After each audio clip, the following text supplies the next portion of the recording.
Oh. Can you guys see me out there? Is it working?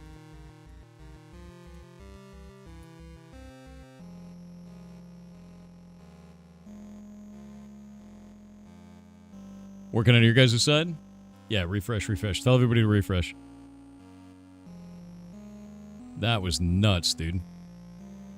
So my whole computer exploded the moment I had Steam. I had Steam full screen of video for you guys, and my computer crashed. Literally, it killed my graphics card. It was Steam doing it, not the game. It's just like, what the hell, man? What did it look like on your guys' end? Did it just like randomly end the broadcast? PC is possessed. Game's haunted. Just buffered out? Alright. Now I'm going to try this again. Terrified of doing this now. Here's the video game. Full screen. Alright. Didn't blow up this time. Don't know why it did that. Very weird. Alright. Go to home on this. Alright, so, can you guys hear me over on Discord? Okay, let me get it hooked back up so that they can hear you. And of course we have ads now. Fantastic. This is great. This is great. Don't worry. We'll edit all of this out for the video. It'll be fun. Oh, never happened. I'm going to announce to the Discord that we're back.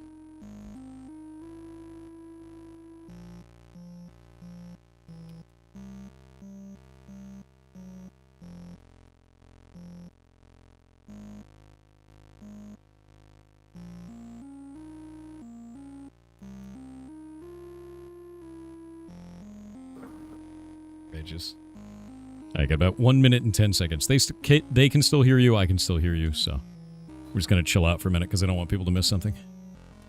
Sweet.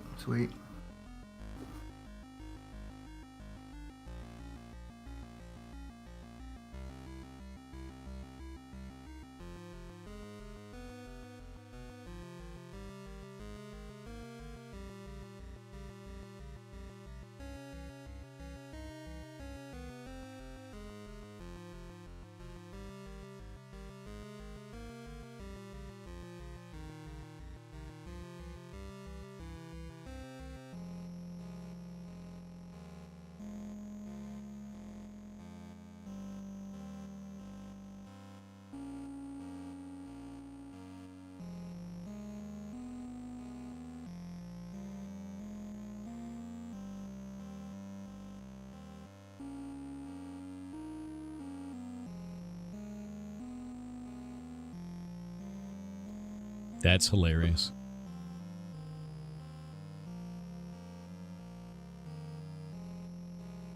I figured out what caused it. Oh? It was RuneScape running on the other monitor. That's in the event viewer.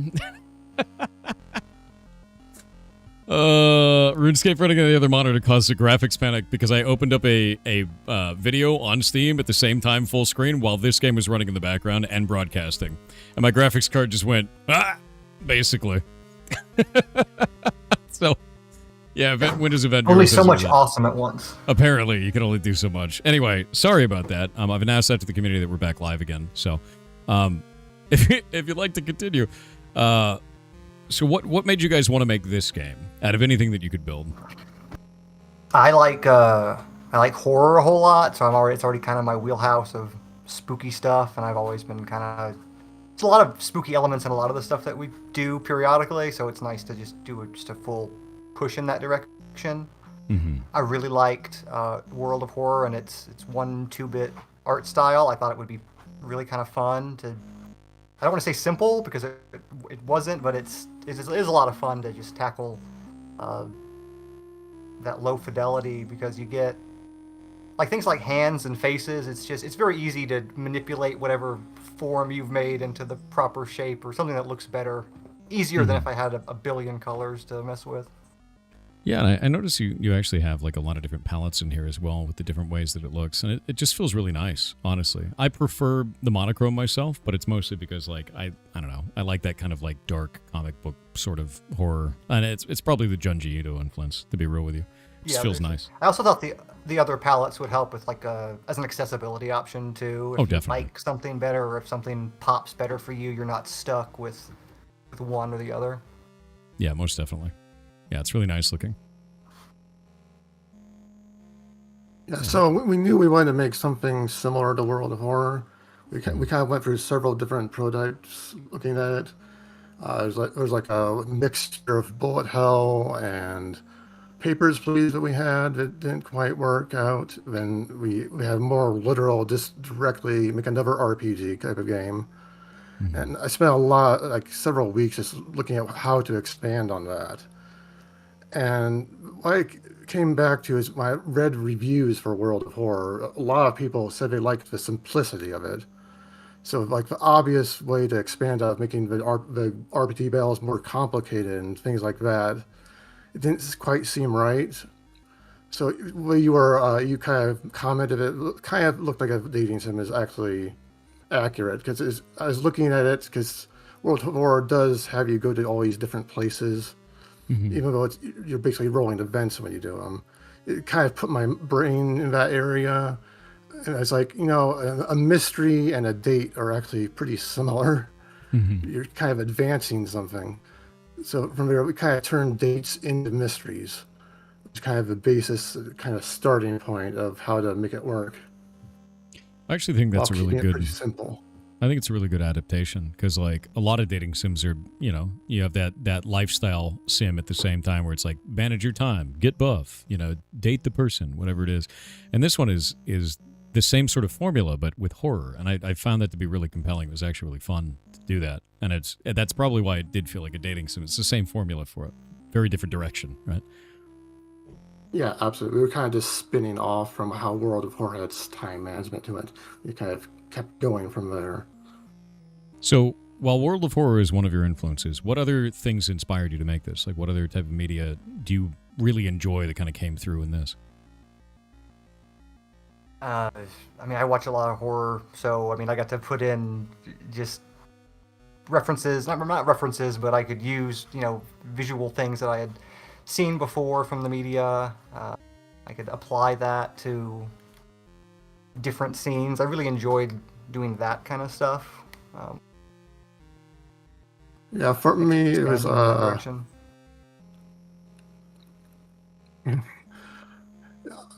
I really liked the fourth wall kind of breaking stuff to it. So things like Ender's Game, where you're kind of thinking you can do a lot of stuff remotely on a computer. I think that's a really good point for horrors, to make people feel like, maybe it's not just a game. Kind of get into people's heads a little bit with that. Yeah, no, I really like it. Yeah, we tried to build this separation between kind of like this old computer interface and what is happening, and letting you know for sure that it is a different world, so we can kind of mess with what the laws and the rules are of that world and get to figure that as you go. Like the pyramid computer immediately kind of just letting you know something's a little different. So you guys launched this time. How long ago did this come out? Let's see. June 8th is when you guys launched this? Yes. So it's only been out yesterday. a day. How do you feel that the reception has been so far? Do you have like a Discord with a bunch of people gone? It looks like you guys have a Discord here. Has it been like really positive kind of feedback from it? People who've been really enjoying it? Not a lot of feedback yet. We did a friend test, like a local private test. We got some decent feedback from people we know, and then we launched on itch and then the demo on Steam yesterday, and just kind of waiting for information to kind of pour in. We released our first game. Kind of a soft launch before Next Fest. So we haven't like put out a trailer or a press release of that kind of, or posting in places quite yet. We're kind of like ironing things out before Next Fest next week. Sure. Yeah, no, that's totally fine. I mean, like, I think you guys are making something that's really compelling, and it's very visually striking. So I think it's quite cool, and it is a great addition to like the horror genre here. I'm gonna link this out to chat for you guys. That's their Discord. So if you are interested in horror games, and if you're interested in this style, definitely go join the Discord. And I would wishlist this and follow it. I mean, I did, because I think this is cool as hell. If you do that, it's free for you, and it helps push the game on Steam, because it tells Steam to show it to more people. But try the demo out, too, because as you saw, there were a bunch of options in there that I just didn't do. and there's likely a lot of other stuff going on in there. I didn't even solve like 3 of those investigations that I was on. So I would definitely go do that and try it out. And there's a ton of, like, with all those different routes, there's probably also a bunch of different random events I didn't experience either, which is kind of wild. Yeah, the mysteries they can resolve in different ways as well. So the ending that you got for one could be different in a different playthrough. You might prefer one to the other on a run where you're trying to get them all finished. That's kind of sick. Yeah, I love that. kind of want, since it's like seasonal based, we kind of want consequences for how they end up in the later seasons. It's kind of what we're kind of angling towards. So there's a few different branches.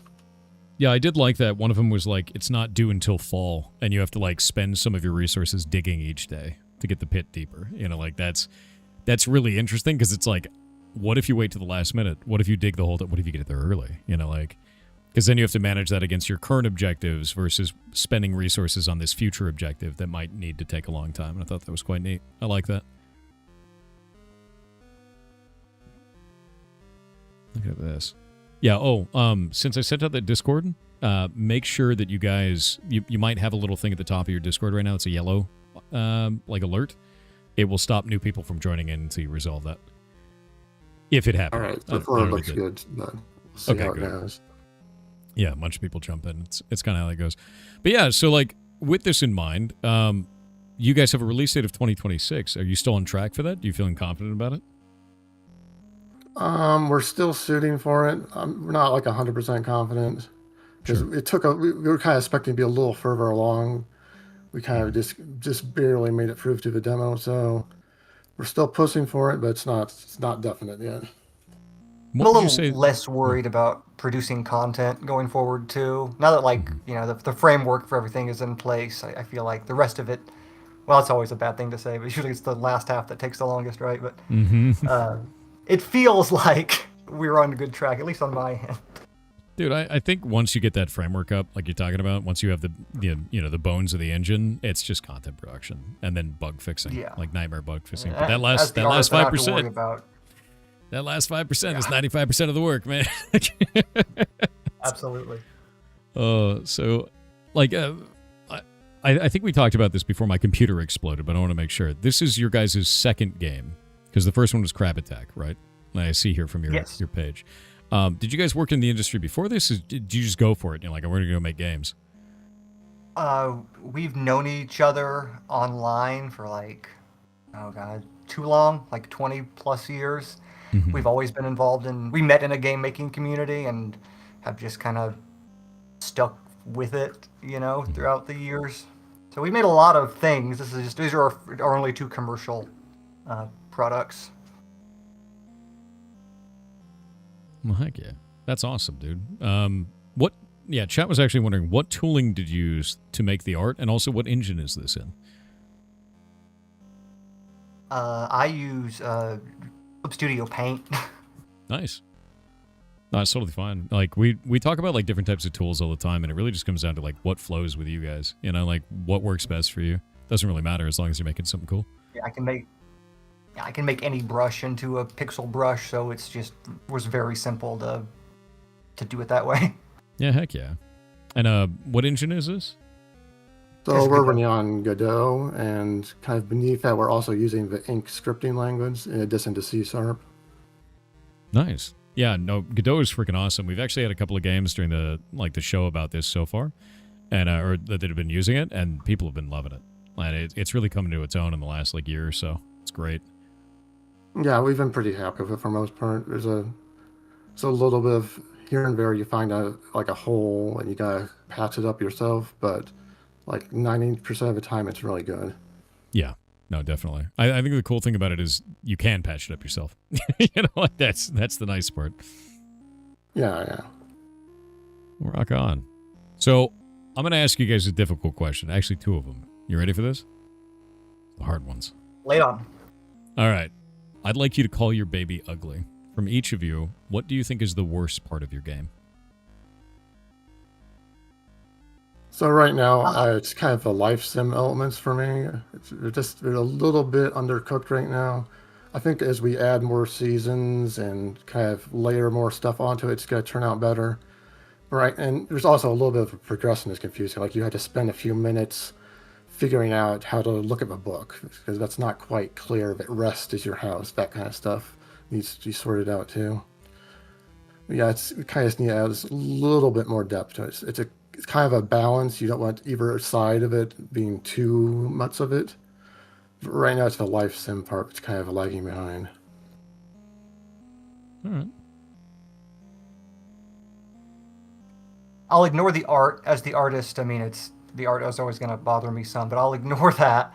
And the part that I think I have a hard time replaying it sometimes. I feel like maybe the replayability might not be there.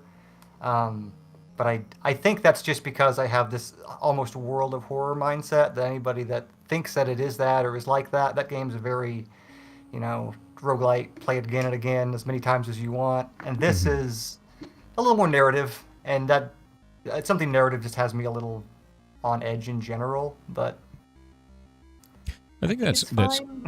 I mean, that's the thing is it's a different direction of game. Like if it's more narrative focused, you're going to come into that thing was like, I know exactly how many stat points I need to survive this.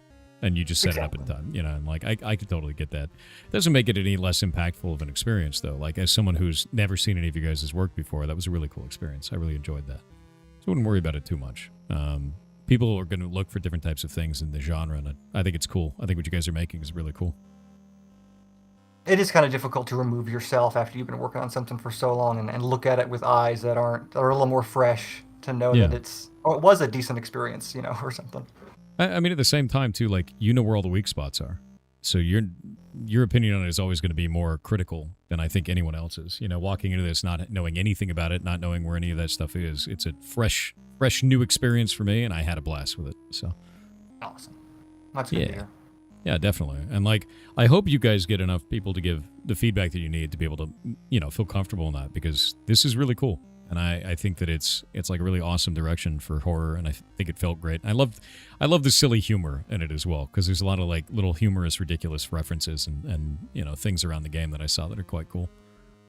And all the crap references, of course. Before we started, I was playing a lot of horror games for reference, and they were all. I know there's light ones. There's stuff like Look Outside. I think has a humorous side to it. I haven't played that one yet. It's great. But when I was making it and researching it, they were all kind of overwhelmingly dark. So when it's like time to sit down and make the prototype, I wanted to use that contrast so that horror would pop more. Because once you're in that dark space, this 24/7, you kind of numb to it. Well, if the contrast, it kind of makes the horror jump out more. No, I super agree, because like I played through Look Outside and it was phenomenal. It's a great game, and there's still a ton of stuff in there that I haven't even experienced. I've just gotten like I think one ending, maybe two endings. I think is what we did as a community. It was rad. It's really really good. So and they have that same kind of formula, which is a little bit of humor, a little bit of horror, and it does do that contrast, and it feels really nice. So I think you're doing a good job there, man. Oh look, Thanks. It even says similar to Look Outside and Amori. Both games I like. So, heck yeah. Yeah, 2. Yeah, it was 2. Very 1980s kind of tone. It feels good, man. So, with that hard question out of the way, the other hard question, your guys' demo actually asked this, which I thought was brilliant. Really smart way to do that is, how much do you think you're going to sell this game for? And it's okay if you don't have an answer. If you just want to ask the community, that's also fine. And I know the game asks as well. Yeah, we'll definitely ask the community. I mean, that's Yeah. What do you guys want? always what do you guys the way think? to go when they're there. Oh, chat. What do you think the cost should be?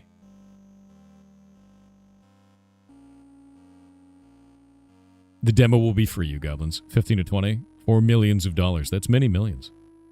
10 to 20, 15 to 20, 10, 20. So it looks like everything between 10 and 20. I'm in like a 5 to 10 range myself, so that sounds nice. That is nice. Yeah. I mean, like, the way that I always feel about it is 5 is seen as like kind of a extremely short indie game, right? 10 is seen as like kind of an indie game standard. 15 is like a good indie game. 20 is like a premium indie game. And then you go into AA and then AAA and then whatever the hell AAA is doing with $80 games now. Those quote indie games. The quadruple A games, like whatever the hell that is at the top end, right? But like 10 to $20 seems super right for me on this. I feel like 10 would be an insta buy for me. Because this just feels good, man. Like, I think what you guys are doing is cool. And like, I know there's always a very heavy standard on, by some people, of number of hours equals number of dollars. I don't ascribe to that. I want to feel something from the game. I don't care how many hours it is. Your game could be 2 hours long, and your game could be 2 hours long, and I have a great experience in it, and I don't care, and that's great. If I feel like, I don't know, if I feel like I was changed by the media by the end of it, then it was worth it, Absolutely, yeah. And we have 4 seasons, so the demo is just 1 season, so it'll be, presumably 3 times as long. It's also like 1 season and 1 route for that season. I didn't even solve 3 of those investigations, and like you said, there's multiple ways of solving the investigation, so it sounds pretty deep to me, Yeah, on paper, it sounds like it's going to be decent for that. We kind of like to wait and see how it all comes together and kind of estimate it from there, too. Getting feedback is definitely better for getting the perceived value, too. I didn't even read the book. I could have read the book. You could have read the book, yeah. But you know what happens when you read the book. You kept saying, so... Yeah, I know. I mean, I could be very happy and not dead, or die. I would be very happy. Hauntingly Happiness so. is good. It's in moderation, I feel. A little bit over unmoderated happiness from those guys, and then they steal your veins out of your bones. It's terrifying. Jesus. Yeah.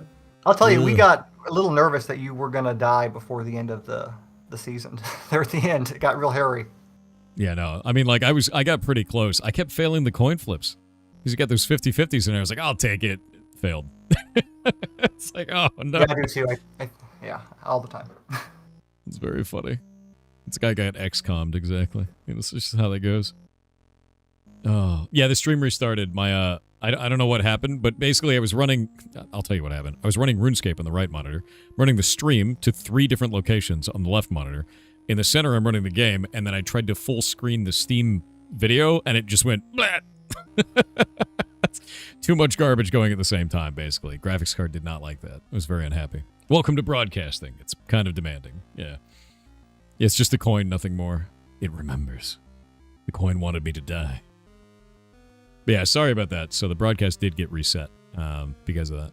But yeah, man, I think this is really cool. I really do. And I think for that price range, I think it feels really good. I think the content feels really good to me. And I don't think you guys do anything wrong. The only thing I could say here is they need eyes. And that's you guys in chat. Go see their game. Look at it. Play it. Try this out. And give them a wish list. Because I'm going to be real. We need more horror games. I love these kind of horror games too, and they're rare. There's not a huge amount of this. Thought it happened if you had dedicated streaming PC, just saying. Yeah, gross. It'd be a nightmare. I used to have that, and I stopped doing that because it was awful to deal with. Horror games are the best. Yeah, they really are. I'm like, narrative horror games are also quite cool with this. So, especially with this kind of like iconic art style. I love this. It's really nice.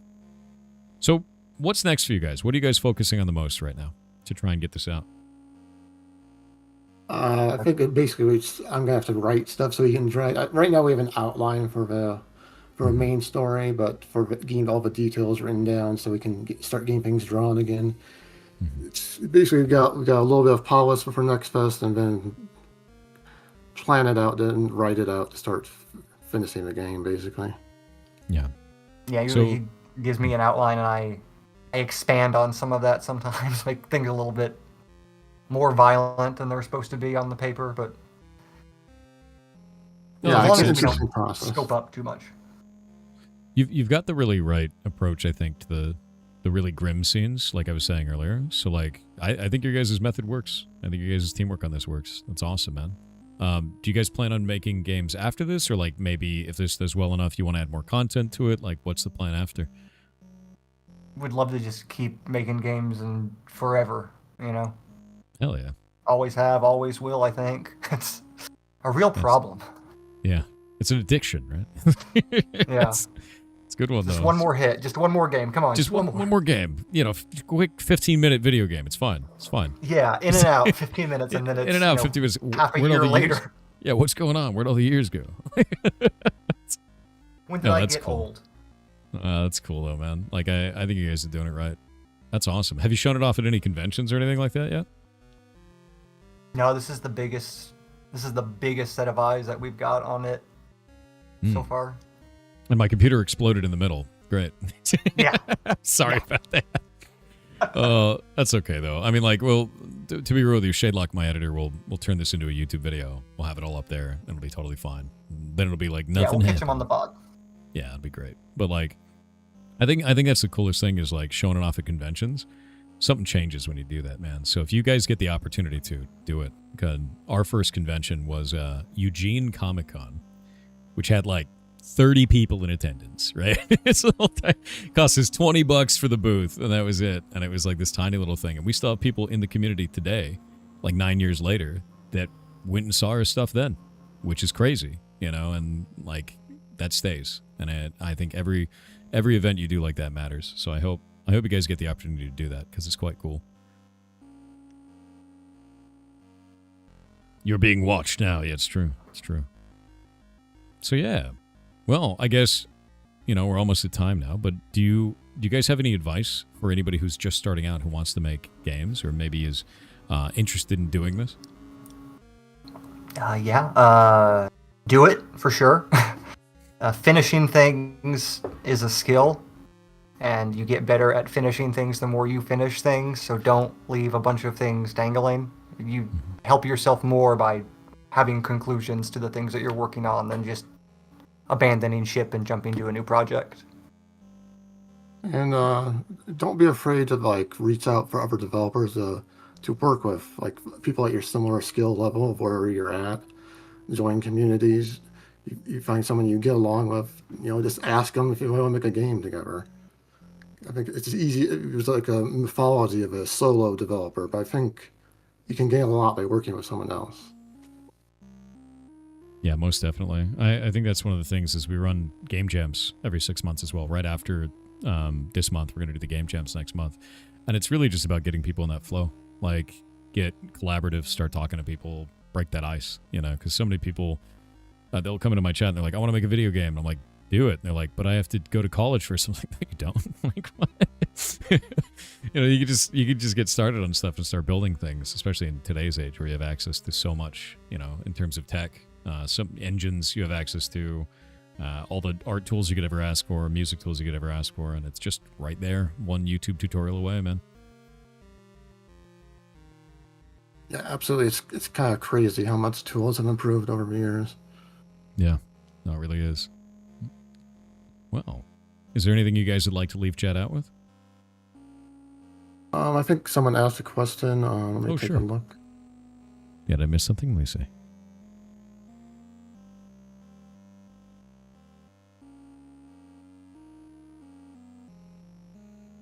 All right, a time travel mechanic. So what we have planned right now is it's going to save a checkpoint for every season. So if you kind of miss stuff, you can kind of roll back a little bit without having to do the whole year over. So it's kind of in between of there being consequences and let you experiment a bit. But we're kind of shooting for like a relatively low length. We kind of expect people to have to like maybe play it like 2 or 3 times, kind of learn it. So your first playthrough is going to be terrible.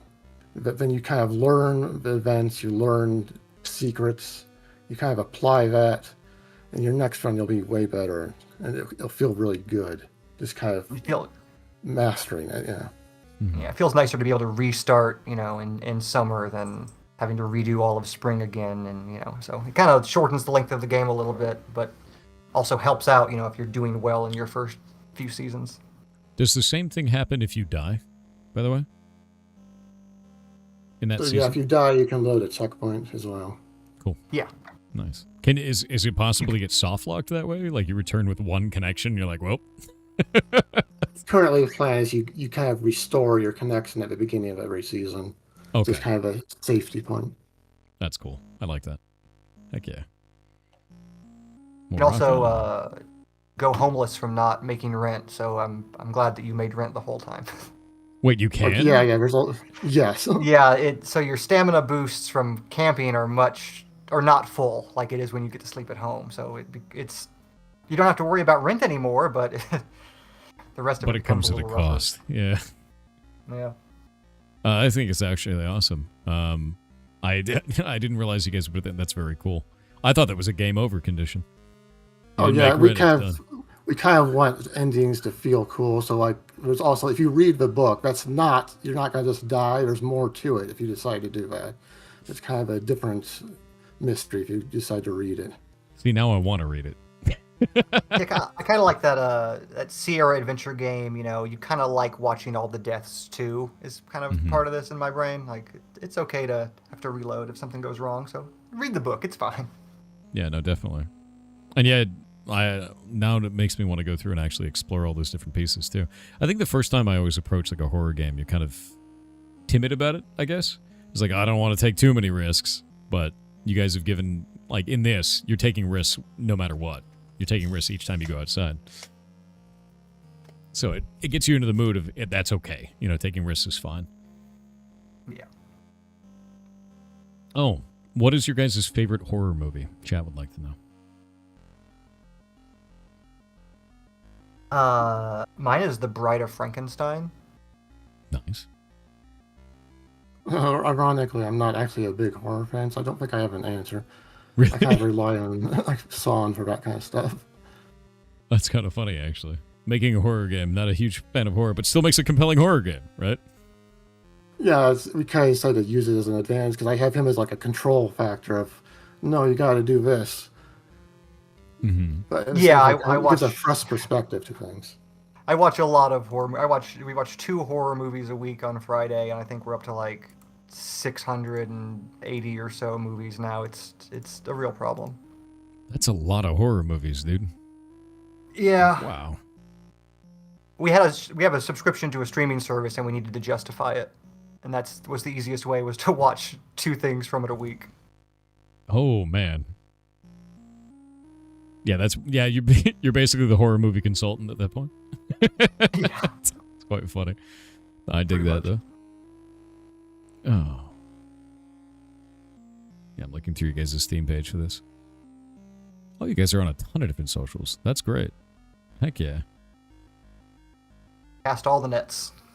Yeah, no, there's the way to go. There's so many different devs that actually come in here, and I, like, we've had a number of people that just no Discord, no social media, and I'm like, how will people find your things? You know? No, I love this though. I really do. I think this has actually turned out pretty damn cool, man. And I wish you guys a lot of luck in this, because I think this genre is underserved a lot of the times, and I think that the art and experience that I had in that is fantastic. That's great. I'm glad to Thank hear you. it. I mean, I feel a lot better after having seen you play it too. Yeah, we're not great at the marketing thing. Like, we do all the things, but so far it hasn't been great for us, which is kind of expected. We know it's going to be hard until you kind of get that first spark. I think the biggest thing about it, man, is you've got people that are interested in it. You have people in your Discord. You've got people in chat that are interested in it. Your community will carry you more than any advertisement you ever possibly could. You know, anyone that is interested in your game becomes like a beacon for other people to be interested through them, and that's it. And it is a slow start. It's a scary slow start, but you're making something cool enough that I think you'll gather more people, based on this, and just keep going from there. So I wouldn't get discouraged, or think that you're bad at this. It's hard, Yeah, we kind of just view it as we're new to selling stuff, so it's like that's a skill itself. We kind of keep grinding at it. Yeah. It's a frustrating skill too, because it doesn't seem like it has a lot to do with the parts that I like in making games. But yeah, I understand that it's necessary, and you just have to deal with that. So yeah, that's not yeah. unique to me or this. So Most definitely. You love bad and schlocky horrors, the Reanimator series for you? Oh man. Yeah, I love horror movies, honestly. I got real messed up by one when I was a kid, and now I'm afraid of the ocean. It's hilarious. It's Nightmare on Elm Street. It was like an early one, because the woman in the bathtub falls out. Woman goes into the ocean. There's like a shark in there, because like Freddy Krueger's gonna kill her in her dream. And I'm terrified of the ocean now, literally for the rest of my life, because I watched it when I was like 9. that's funny, because that's like the 4th movie, and that's a really goofy scene too. It scared the shit out of me. It's like a shark, and he cuts through the sand, and it's yeah. I don't know. I love it. I love that I'm terrified of the ocean now, and I was terrified of the bathtub. I like refused to take a bath, and my parents had to like fight with me to like get me to take a bath because I thought I was gonna die in the bathtub. It's like a whole thing, dude. Like none of it's good, but no, it scared the shit out of me. Yeah, it would break you. No, dude, I can't. The ocean is like, that's why I played Subnautica, and then I was doomed the whole time. Like it's just terrified of the game. Man, I really thought you were gonna say Jaws. It's so funny to hear I'm afraid of the ocean because of A Nightmare on Elm Street. Yeah, dude. It's not the direction I was expecting. Yeah, it's the bathtub scene. God, it freaks me out. It is actually like, I probably, if I watched it today, I wouldn't even be scared. Like, I'd just be like, this is really campy. But like, dude, young me was terrified by that scene. It's like actually scary. Yeah, anyway. Hilarious. Oh, man. The Monster Nightmare on Elm Street? Like, I know. It's just... I think that's the thing, though, is, like, different horror hits you different ways. And now it's funny, because, like, now that I'm older, like I said, Junji Ito is awesome. And I love that kind of horror. Still scared of the ocean. Can't go in it. That's how it goes, though. So hopefully... Well, who knows what's in there? It's a good fear to have. It's a healthy fear to have, probably. It is. We left the ocean. We shouldn't go back. Yeah, exactly. That's how I feel about it. Yeah. Oh, man. Hopefully your guys' game scars some other child, and then they're afraid of something for the rest of their lives. Our game that's is how leaving the ocean now. Yeah, that's good. Oh, with that in mind, is there anything else you guys would like to leave the community out with? Because we are at time now, but that's okay. Stay scared. Yeah. Good.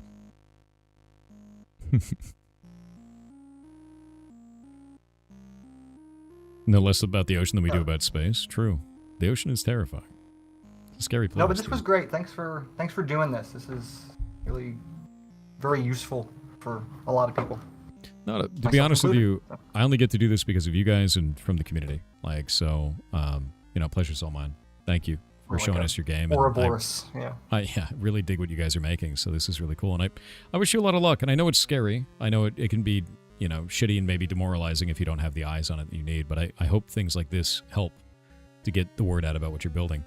Because it is really cool, And it is kind of niche because it's that, pixel horror kind of a thing. But there's a lot of that right now that's doing really well. And maybe you guys will do really well too. I hope you do. Oh, we appreciate that. Thank you. Yeah, rock on, man. Well, I will talk to you guys later. I want to thank you very much for showing us your game. Thanks, man. And everybody out there in chat, go wishlist this. Do it. Helps the devs. Thank you guys very much. I'll see you later.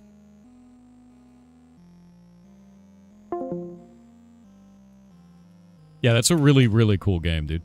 It really is. Like, I love the graphical direction. I love the witty humor in it. It's smartly written. It's creepy when it needs to be. And one of the things that I really like the most, I think, is such a minor thing. But the moment that one of the characters talks to you and the script kind of flips to be creepy, they cut the music. So when that one guy who was like hunched over with the book, he was talking to you, and then he was like, "You die." Music turned off during that. Those type of audio cues are only there for emotional impact. And they're done really well, very smartly in this. I quite liked it. Saw the guy with his mandible missing, which is the one thing that really freaks you out. And shuddered, then wishlisted. Game looks like a blast. Yeah, no, that ripped off chin thing freaked me out too. It's very scary. Horror without humor is truly structured with flaws. I agree. Yeah, you need to have humor in it. You do. And I think they did a good job with that. Great cinematic storytelling using audio the right way. Bingo. Yeah, like you need to do audio cuts like that to make it hit, and it did. Because it's uncanny when that happens. When the music cuts out, it becomes uncanny. It feels really nice. So they've done a really good job here. Awesome devs, too. I feel like there are going to be so many people like this that are making something that just needs eyes. And I think their stuff is awesome and just needs eyes. You wishlisted it as well? Nice. A pirate doesn't like the ocean? Dude, I'm terrified of the ocean. I'm 100% thalassophobia. I can't do it. Freaks me out. But yeah, really awesome game. Really, really awesome game. Loved that. Sorry my computer blew up in the middle of that. I felt bad because, like, we lost like 600 people off the broadcast, and it's just because my computer detonated in the middle of the stream, which sucks, man. So we'll get the video up for them and then make sure that it gets out there for people. Those evil bastards is the best compliment I can give horror game devs. Yeah, 100%. You can't control it. It happens. I just can't believe it did that. Like, I went through the event log and it was just that. Just detonated. All right. Games. We'll set this back up. Go do this. I think everything exploded. Yeah, all my... everything is dead. Great. You're here on Kick. We lost no one. Let me check. Twitch lost about 600. YouTube lost about 100. And...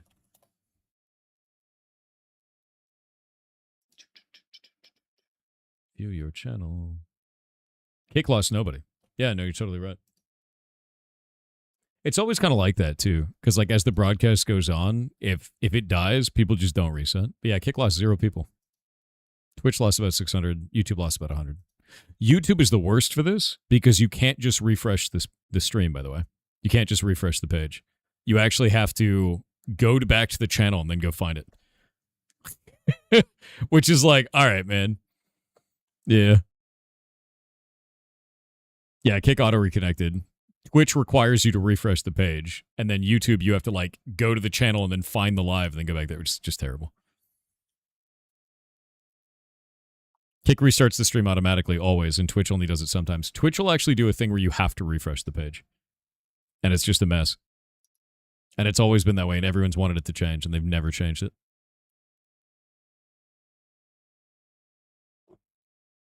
Hold up.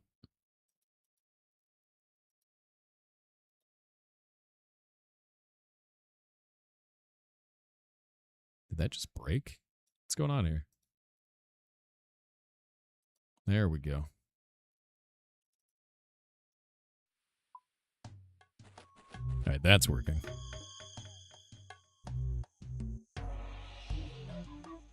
Boop. There we go.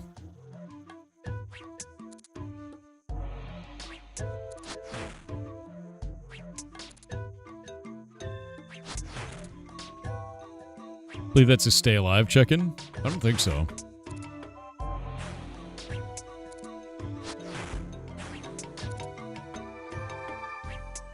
Yeah, Twitch does have auto reconnect. It doesn't always work. Yeah, it's been completely broken for years. Kind of flashes and doesn't work. I remember back when it did work many years ago. Yeah, there's a couple of like technical issues that we end up having on Twitch, and one of the big ones is error 2000 happens all the time, which just ends the broadcast for some people and they have to refresh. If there's a loss of connection, Twitch doesn't auto reconnect correctly, and like those two are the biggest ones, and error 3000 is another one too. And like we don't know what causes that. But I've reported these a ton of times, and I'm just like, yo, like, I'd love for this to get fixed. Because it's devastating for a broadcast, you know? Yeah, the Twitch autoconnect almost never works, but sometimes it does. It's always a surprise when it does work, yeah. It looks like Kick just worked perfectly, so... because we didn't lose anybody on the Kick broadcast. Twitch, for me, is running on 70-something errors and 4,000 warnings. Nice. That's the way. 48-hour restart usually drops everyone? Yeah, it does. Like, if we look at the Ferret stream, that's not like that every time. Android app is just okay, but based on their track record of improvements, I expect there to be improvements made over time. Yeah, the app for both platforms is not very good. Like, the app has never been good. And I hope that improves over time. It'd be really nice. Well, you don't get to see this.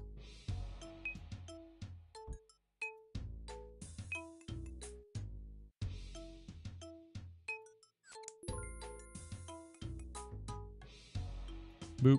There we go. All right. I've got everything that I need now. I can deposit this. We got to get back to that quest. So let's see what the quest is.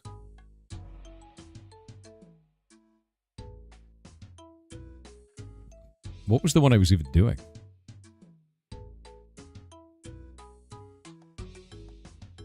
I think it was doing Skippy and the Mogres, right?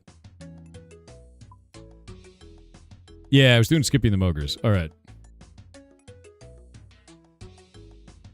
I have the bowls of water. I have the bucket of water. I have a hangover cure. And now I needed one more thing from him. Let me see. going to blow up. It's not working. All right, I needed nettles. Nettle tea.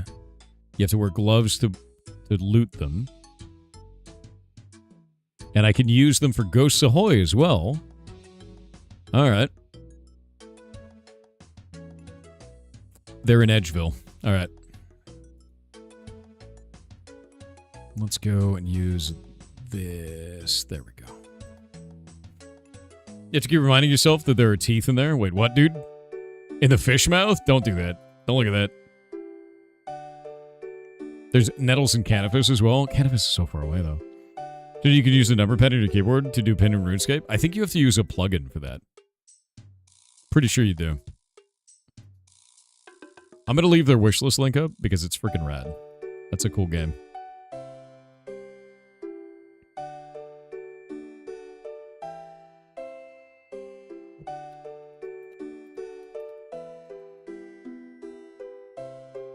Let's see.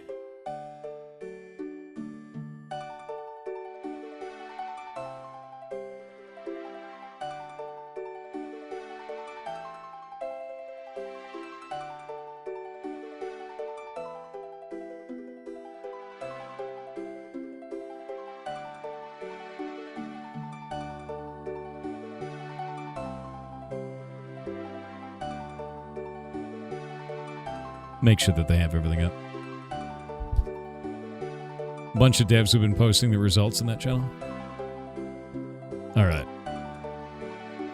Edgeville. I'm going to go to Edgeville first. I was looking at the Discord for all the game dev stuff. For the Hard Indie Game Show, rather. Close to where you do Ghost Ahoy, so it's convenient when you do that one. Ah, that makes more sense. I need to find nettles now. They're somewhere in here. In Edgeville. Talk to Lesser Fanatic. Hello. Who are you? I'm Jeffrey, the Taskmaster for Wilderness Achievement. There's a Wilderness Achievement Diary? What does that even give you? Dude, what?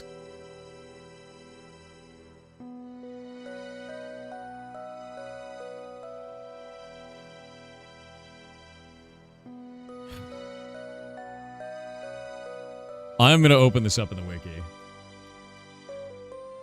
Let's see what this does. Wilderness Diary. Easy, I technically have everything I need. But I have to do the quest, Enter the Abyss. Wilderness Sword 1 always slashes webs successfully. Identical stats to an iron sword. You can now use the Wilderness Lover to teleport to Edgeville as an alternative to Easter Dawn. Lindale offers you 40 random runes for free each day. Okay, that's freaking sick. That's a really big deal, actually.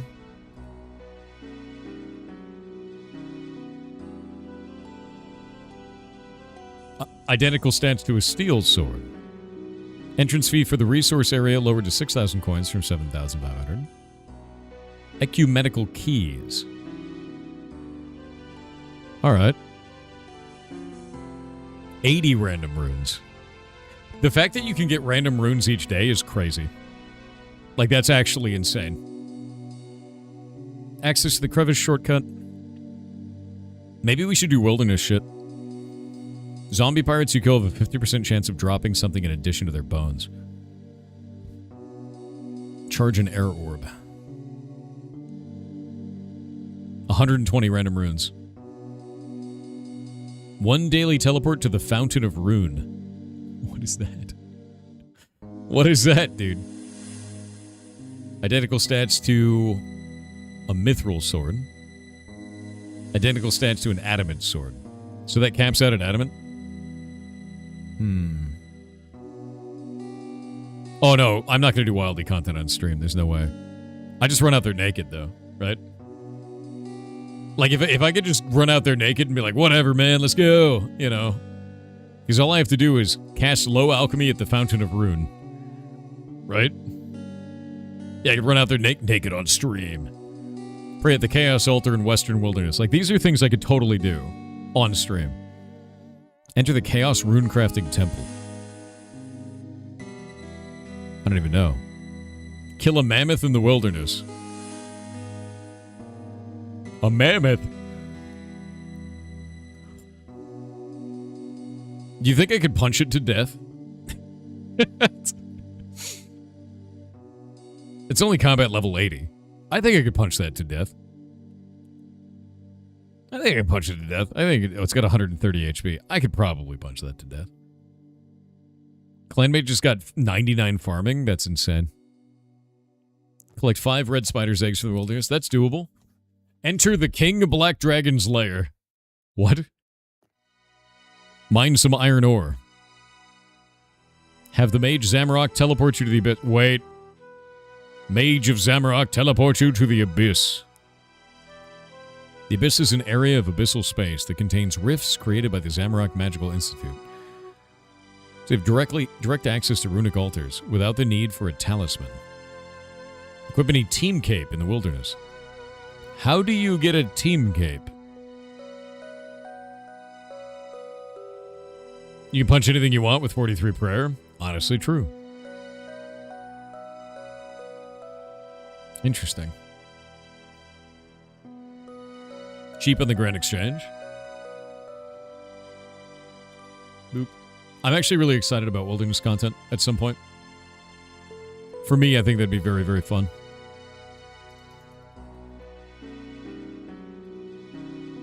Yeah, but how do you get it without the Grand Exchange? I guess is the big thing.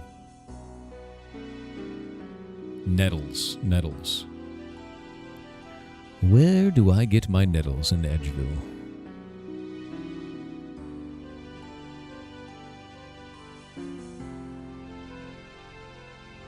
Avast! Captain Arnov, what do you got? Alright, usually this is just like a little bit of crappy gold, right? Coins ring. What did he give me? A gold ring, of course.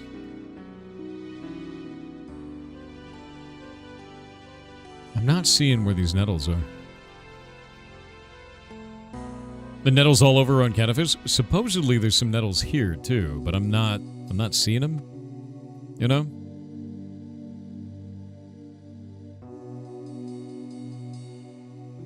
Maybe I could just take the teleportation to there. Am I blind or are they just hard to find? Was the stream restarted? Yeah, everything crashed. I did an announcement on Discord as well. Few nettles spawn across the ditch. Oh, you mean the ditch into the wildy? That ditch.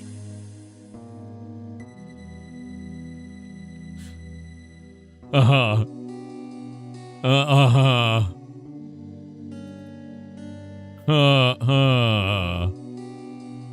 You mean the river? Oh wait, there's leather gloves right there that somebody dropped on the ground. That's funny. Near the back wall. That back wall, you mean? Just right there, right? That wilderness ditch right there. No, to the south? Oh.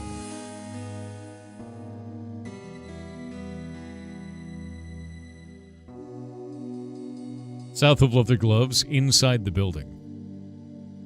Inside the building?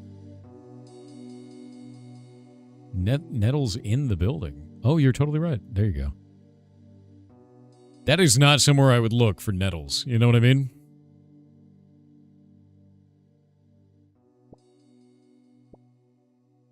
I wouldn't think to pick nettles in the building, but I guess here we are. All right, now we got nettles. So with the nettles, I need to do, let's see. Now that I have this, I need to do nettles with a bowl of water. And that'll make nettle water. And then I need to take the nettle water and I need to put it, I guess, on, I have to cook it, is the idea. Also, what is Soul Wars and how is that? Like, how does that help me?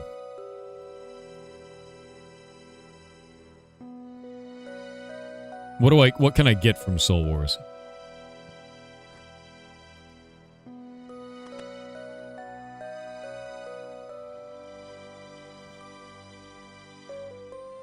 Okay, that'll make nettle tea. There we go. Now we got nettle tea. Perfect. Oh, wait. Nettle tea actually gives run energy. What the hell? Or not? It says it gives run energy, but it gives 0 run energy. What? And now I also need a bucket of water. So I have my hangover cure, nettle tea, and a bucket of water.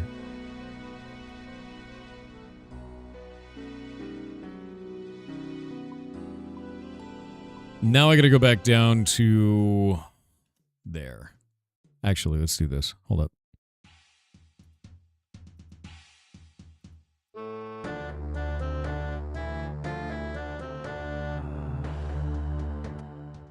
Alright, here we go.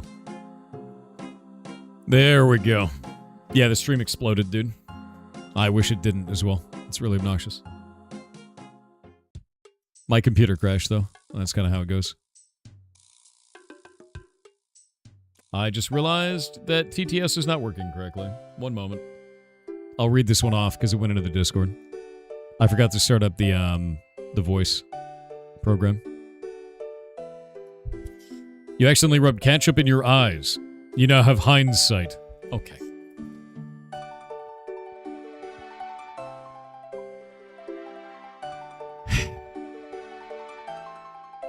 God damn it.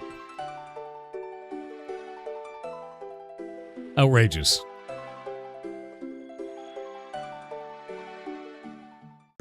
Is this not working? Oh, it's not connecting. One moment. Please connect the speaker bot. Connect. Do it.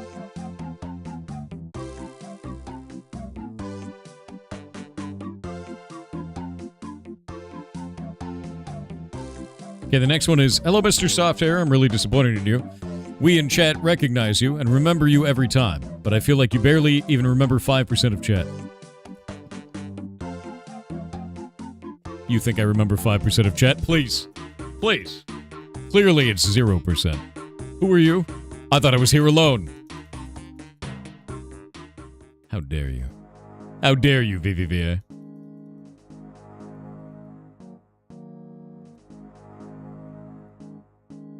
How dare you, VVVA? Who's been following since 2023? How dare you? How dare you? Hope you're having a good day, by the way.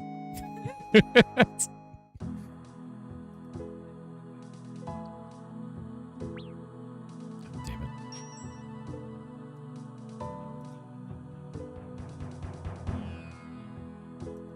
Speaker bot is not working. Coming back to Kick just for the TTS because you normally don't watch Thor on Twitch or Kick or YouTube, but a secret fourth thing that he only maintains for his inner circle. If you know, you know. You'll never prove it.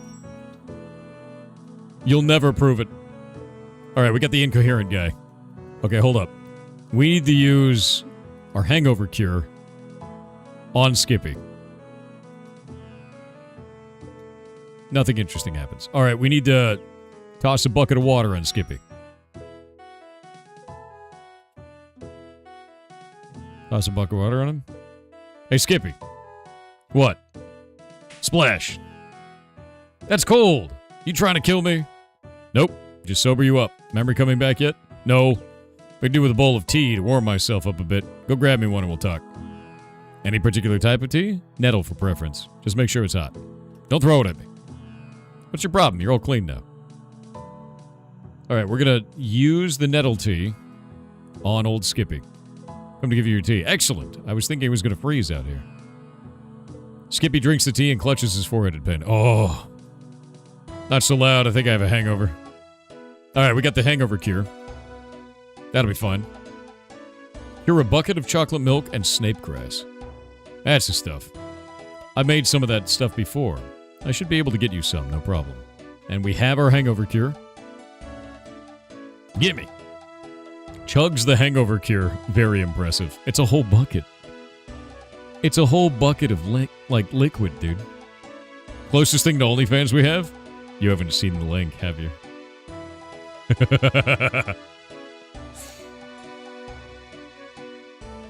I think the TTS stuff is fixed now, by the way.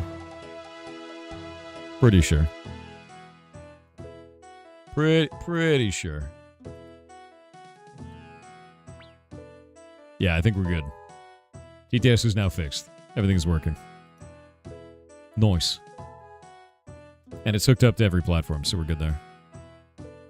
VVVA on Twitch with 300 bits said TTS stuff fixed by AI. No. No, it's not. I'm not AI. I'm a real... every day, you come in here and you think everything I do is...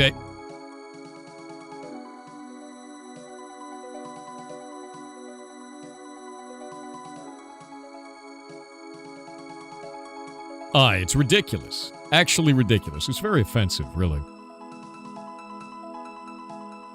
I wish you wouldn't go looking for them. Those vicious killers would tear you apart. It's all becoming clear to me now. I was fishing using a fishing explosive. What?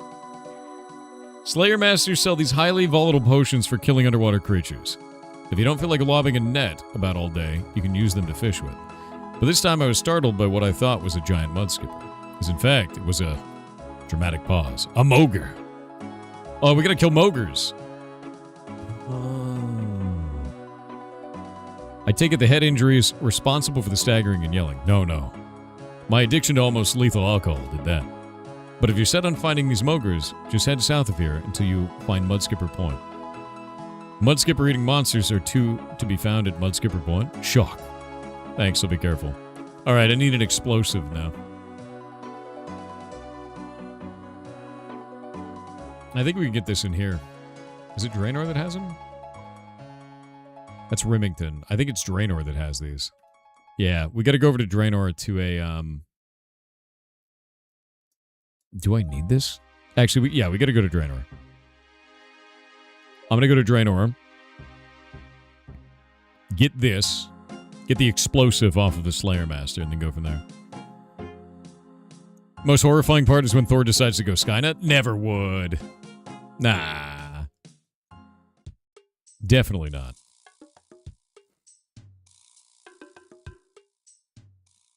Okay. Where is Draenor? It's right over there. I think I'm going to do Wizard Tower then.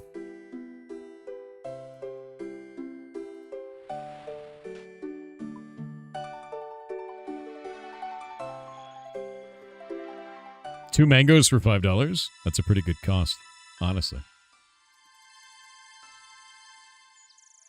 I should go Skynet instead. It's like Skynet, or Skynet, but with more squirrels. I'm sorry to tell you this, friend, but that's not what Skynet is. You ever get one of those DMs on Twitter? And then it's like some AI-generated woman trying to get you to look at her AI-generated OnlyFans? That's Skynet. That's what that is.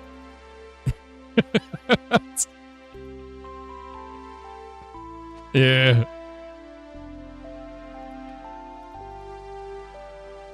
You never get DMs on Twitter? I do. It's obnoxious. There's like never anything that's good in there. Oh wait, we have to go up here. Let's trade with Spria.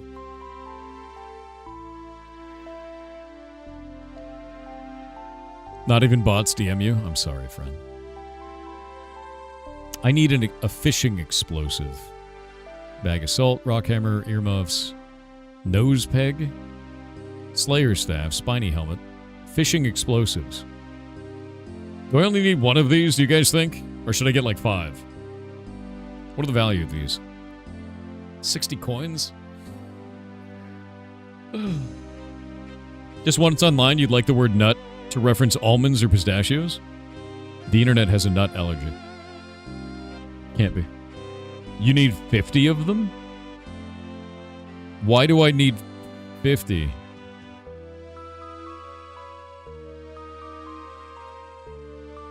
$50 it is.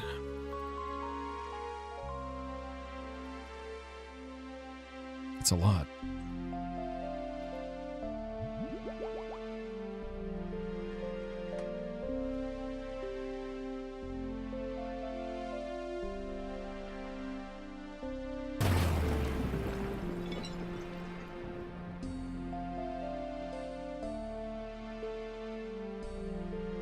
Okay, we're gonna go down to the point. It's actually 5k you need.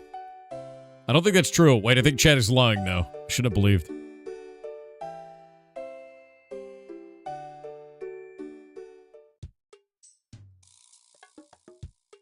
Ademthrawn190 on Twitch with 300 bits said I have found a way to expose the pirate AI. I know what you're talking about. Mr. Sofa, please answer the following questions. Sure. If Pinocchio says, "My nose is growing right now," what happens? Or maybe this one will do it. The statement below is true. The statement above is false.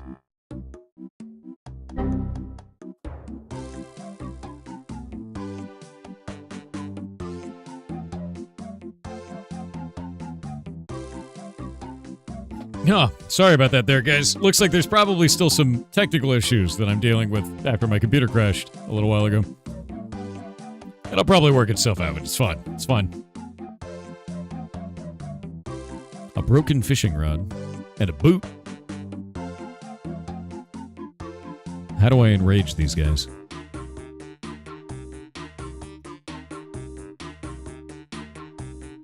Wait, where did my quest go?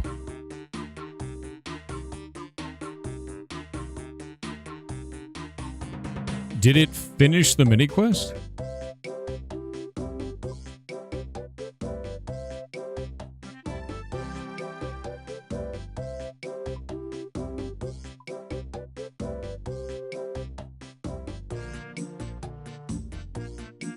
Oh.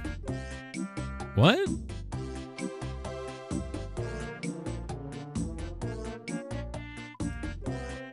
You guys lied to me. I didn't need any of these damn things at all. Oh, why do I believe chat ever?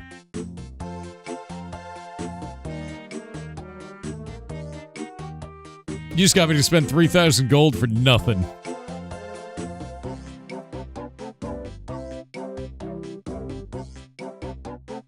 You guys are monsters. You know that?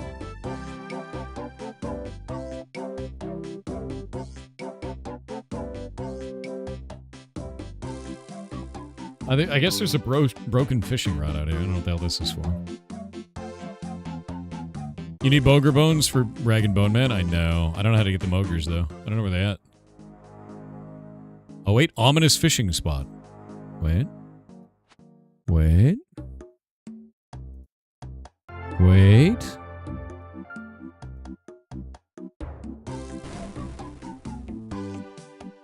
Oh, shit. It's totally working. Elion, thank you for the 10 gifted subs, my dude. That's incredibly nice of you. Thank you. Raw tuna, big bones.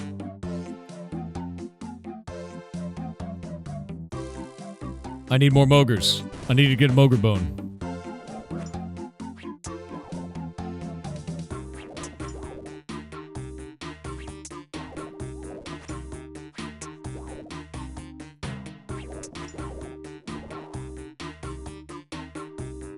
Please, let me close this.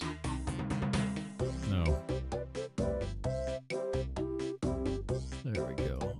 I'm writing down my, my bones. Water runes and big bone. That's not helpful. Where's my moger bone, dude? If this thing explodes, I think it should be a little farther away. Alright, fine. So I get one moger per explosive. They're the only monster can drop flippers? Is that just an ogre wearing a hat? Is that all that is? Oh my god.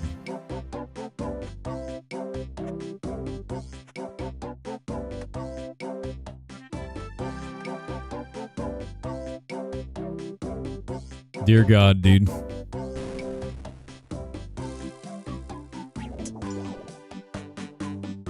They do have it's a 1 in 64 chance to drop flippers.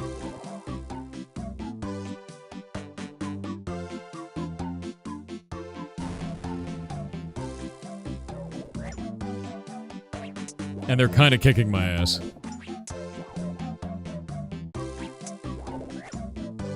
I need to go get food, and I need to get actual armor.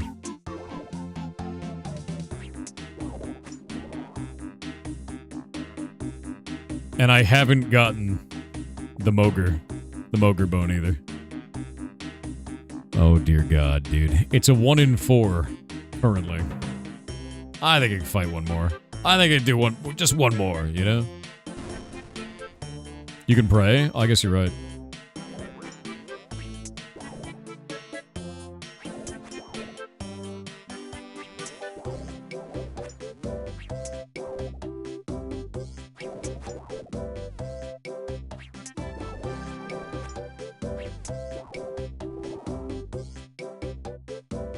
Fishing bait and big bones. Got it.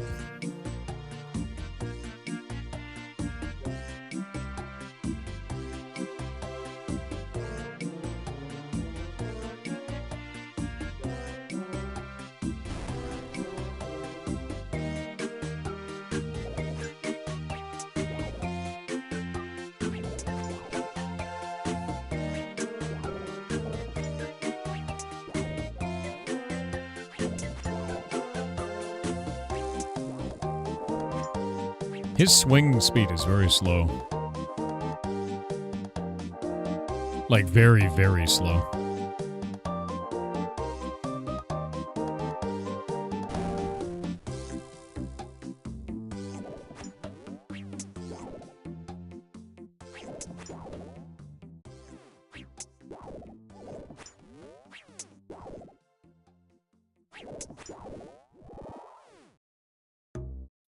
Oh my god, dude. Why is the Moger Bone so rare? Rare. I don't understand. I'm getting owned. Getting owned by RNG, dude.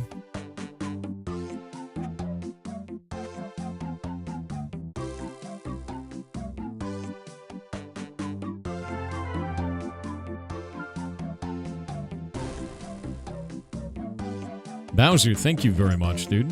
That is incredibly nice of you, the 5 gifted subs. Thank you very much.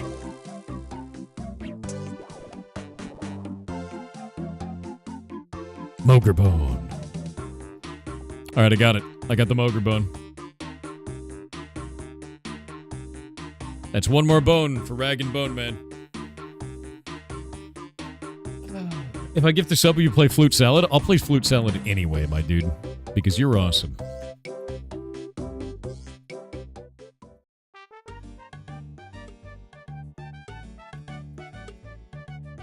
With flippers, you can run underwater. How expensive are flippers?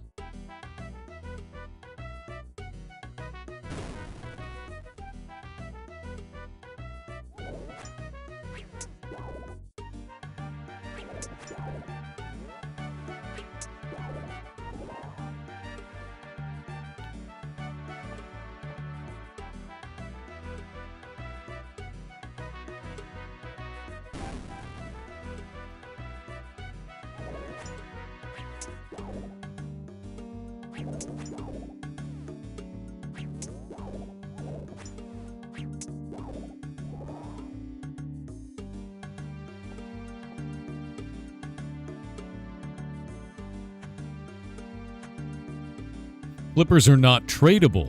Really? No shit.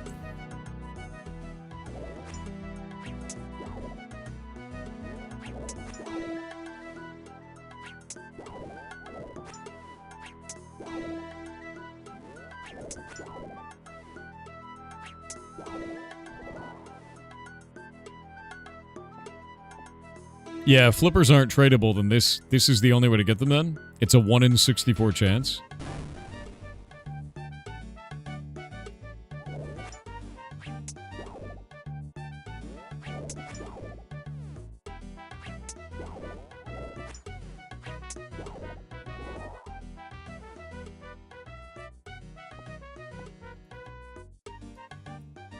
What do you need them for, by the way?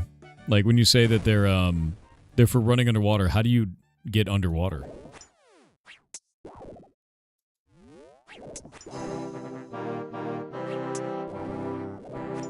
Like, is that a thing? It's a quest? Alright.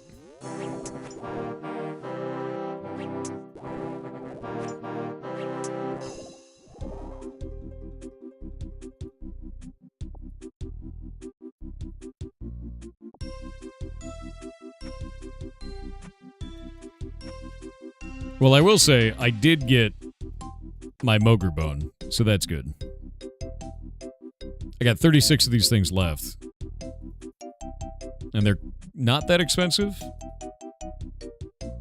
We'll have to wait and see if I can get anything of value. Because the flippers are like 1 in 50.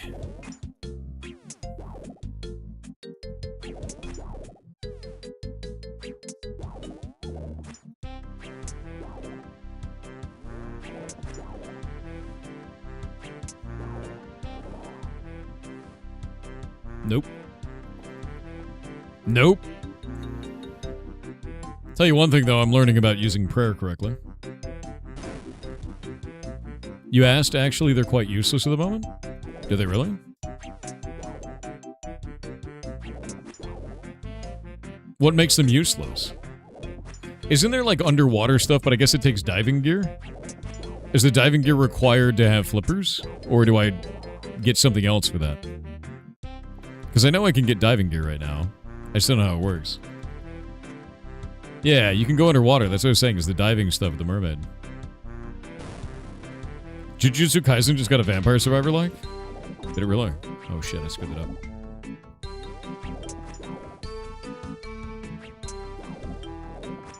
Agility Thieving Course. The hell is that? There's an underwater agility thieving course?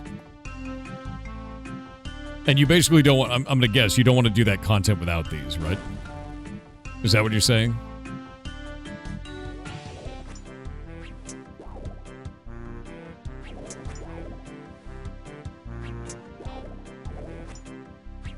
Fossil Island? I know nothing about that.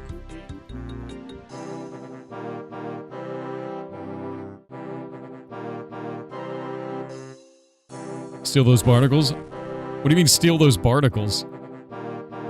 Do you actually steal barnacles in that event? Is that what it is? I just two-shot that thing.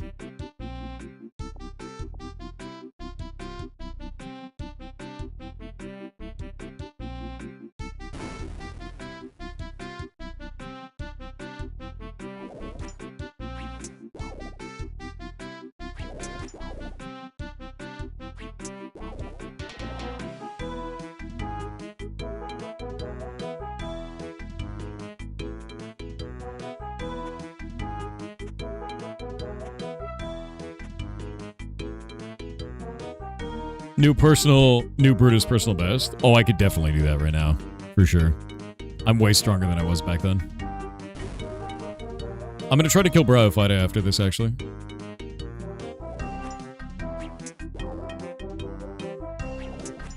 I do need your guys' help to find Bryophyta again. I think it's in the Varrock sewers, right?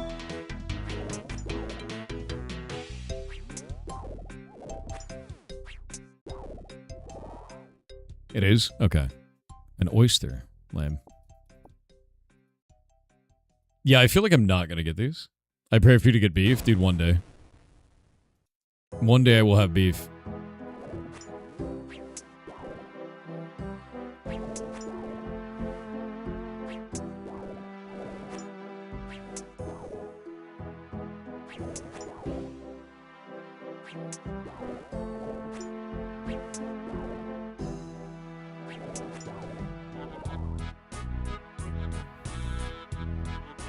I got a mud skipper hat?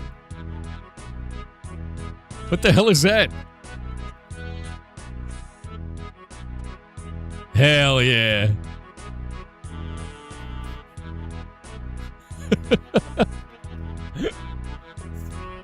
Ugh. Also, this song is great.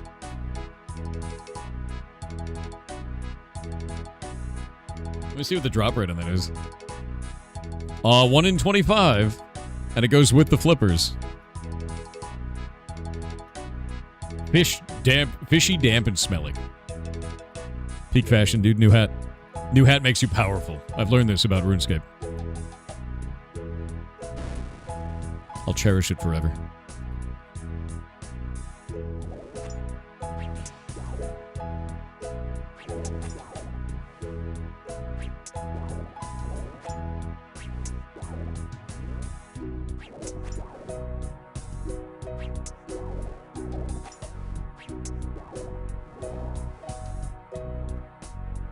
I love they gave me a collection log for that. Is there a collection log for the flippers?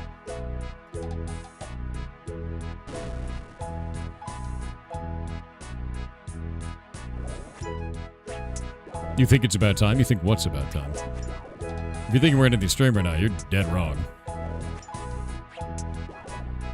Trying to fish react me? How dare you?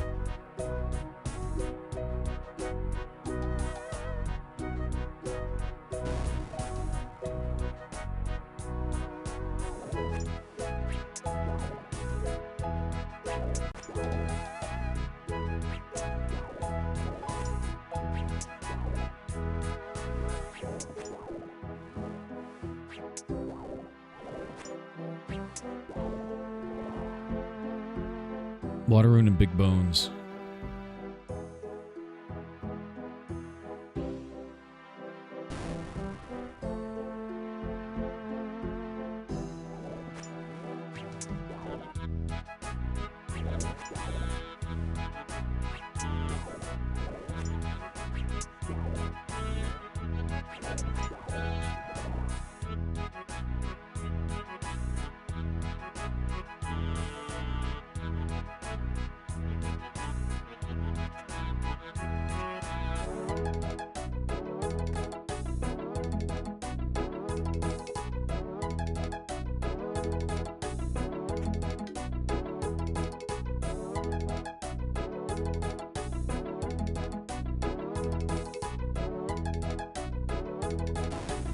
I got 23 more of these things.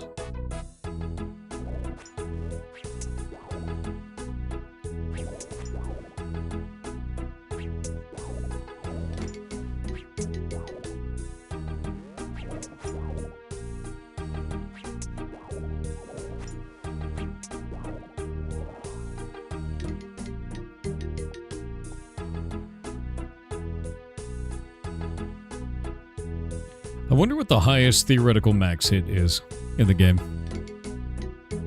I thought about this for a lot of time. Like for melee, you know? You have a craving for Reuben? That's not something that has ever changed. I always have a craving for a Reuben, friend. My whole life is craving a Reuben.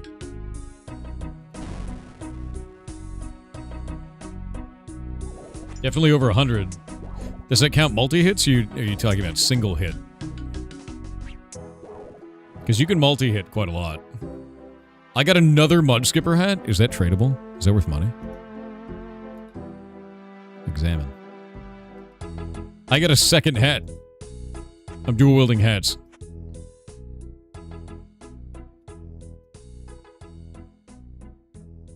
Alright, I'm going to teleport, and then I'm going to come back here.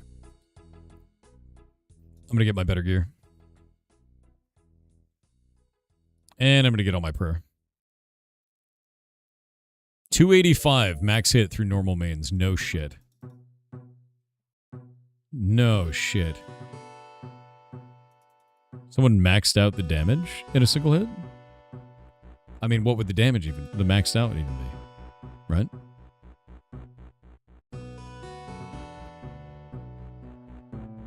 Oasis Moose on Kick said hello Thor, so it turns out that job I was excited for was a scam. If you never actually talk to a person, remember to call the business in question to see if this is real or not. Be vigilant. My information is thankfully safe.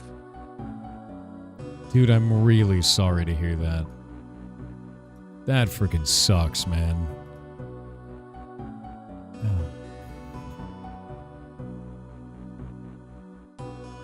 Jesus. Especially right now. What a horrible thing. There have been companies that do that where they basically scam because they act like a company that's looking for employees and they're not getting those employees, and then they can get like breaks. There's like government issued stuff you can get from it. And I've heard about this happening, but I hadn't met anyone who went through it. That freaking blows, dude. Jesus. I'm really sorry to hear that, man. Terrible. You should report that shit. Like 100%, go report that shit. Yeah. Outside certain areas, there's a cap of 200. Oh, for damage dealt.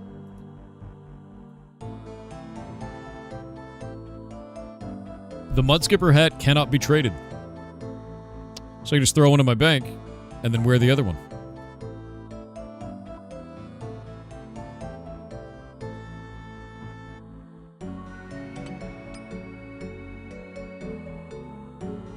Alright, let's see. I think I'm kind of styling for damage, or for damage reduction now, so I should be alright. Got all these Mudskipper hats, very nice. Seaweed goes back. Gloves go back. Put this back.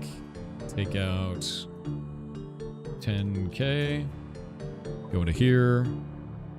Grab a strength potion. Grab an attack potion. Grab a defense potion. Grab my potatoes.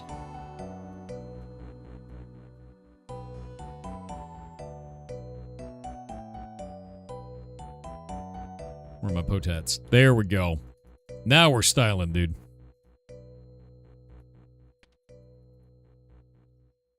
And since Mudskipper Point is right there, I can just teleport directly to it.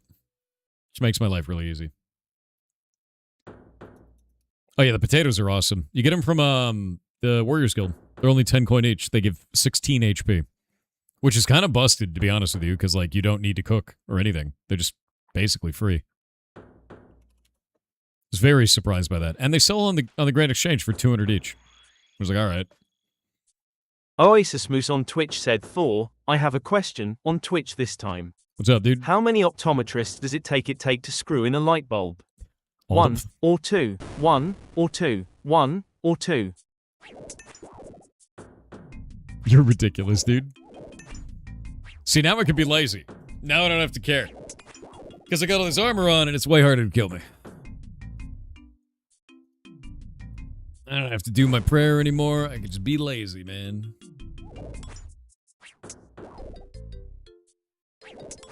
And I got a bunch of HP from potatoes. What did you Ademthrawn say? 190 on Twitch with 300 bits said you were only killing female Mogers. Only male Mogers drop a Mogar bone. Enjoy that bone. That's not true. You can't. Oh, god damn it. No. No. No. No. God damn it, chat. You don't need to be the way that you are. I know you choose to be that way, but I don't think you need to be that way. You know what I mean? You'd be like a different way. A better way. Too late, already noted. Damn it. I need to get that notes emote animated, I think.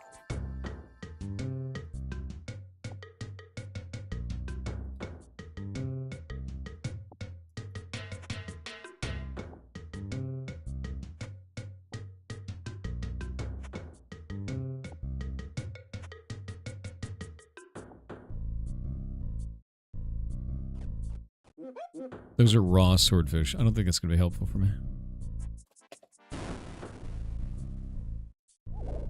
If you show your back to an enemy in RuneScape, do they get a better chance of hitting you? That's something I've wondered for a little while. Because I don't know how the combat system works. No, they don't? Okay, so you have the same defense in any direction you're facing. Interesting.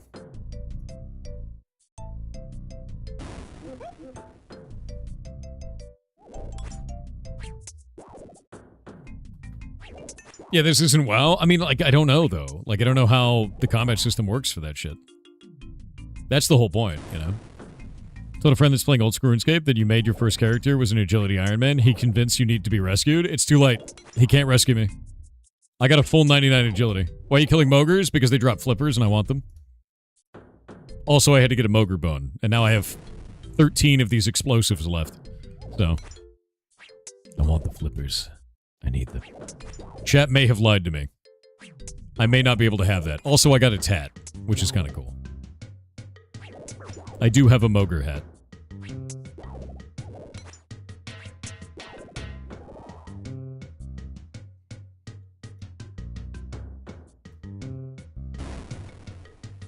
It's not May, it's when did they lie to me. Yeah, I don't know if they lied to me about the flippers Or if they lied to me about the usefulness of the flippers or not usefulness of the flippers. They lied to me about the mogers, maybe. There's definitely lies in there. I just don't know where, you know? You never know how many lies, Chad has said. We never lie, we're just confidently wrong. I mean, yeah. I think you're confidently wrong. What if you're confidently wrong about not being a liar, though? Right? Like, that could be the case.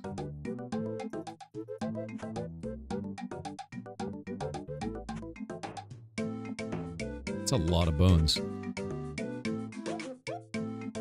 Alright.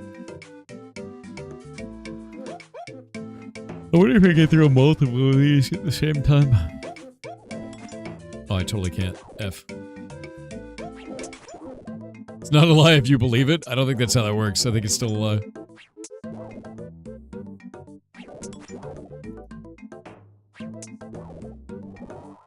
Throwing it.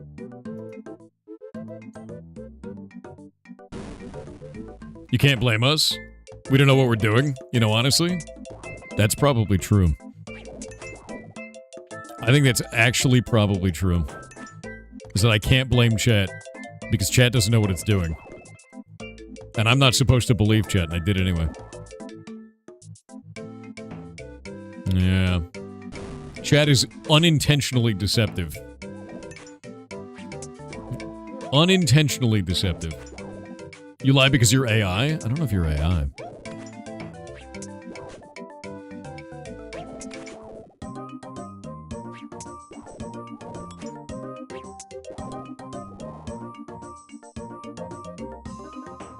Deceptive? Never? I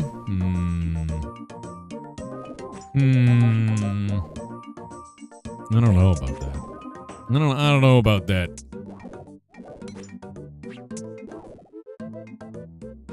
Unintentionally lying is still lying, technically. Which is the best kind of correct. I think the kick goblins have you there. Twitch goblins. They've said you're still lying. Even if it's unintentional, it's a lie. You're getting technically schooled. And technically correct is the best kind of correct. As we all know.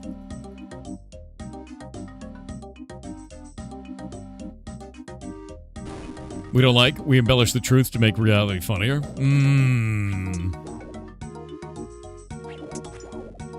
You're taking my knees? That's messed up. I need those. They're not good anyway, they make noises. Now what?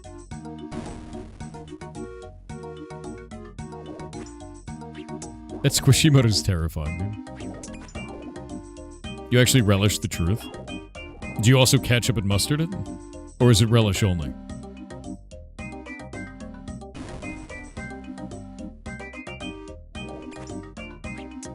What if we intentionally give a lie? For the bit? You know, always for the bit. That's the way. Just relish? That's soggy, dude. Hey, Toad Flex Seed.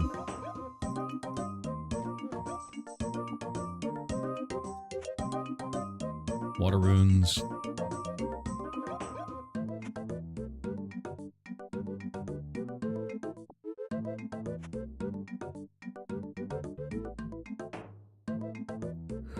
I just realized I didn't drink any. Should probably do that. Dinte Dark Spear on Kick said I can't wait for Kick Thursday. The day Thor streams only on Kick. Every goblin support Thor on Kick Thursday by kicking him. No. I mean, I guess I wouldn't be able to stop you. There's a lot of you. Yeah, the Irid Seed I don't really care about. It's only 144 gold. Just gonna leave it on the ground. Let it rot. Don't need it.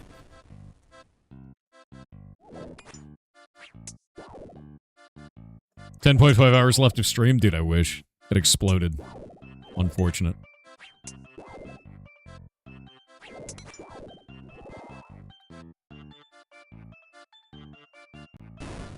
Goblins are small, so they all kick you in your knees.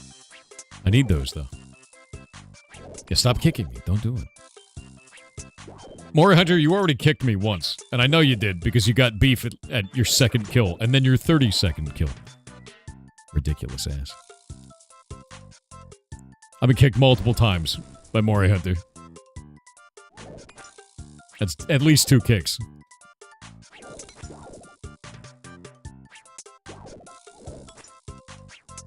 Oh, that was my last bomb. My last bomb.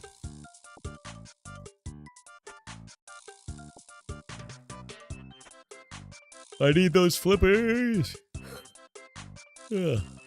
Big bones. There we go. More. And water runes. Alright. Well, that's all of them. I'm gonna go over to Edge. Funnily enough, I don't really need food for this.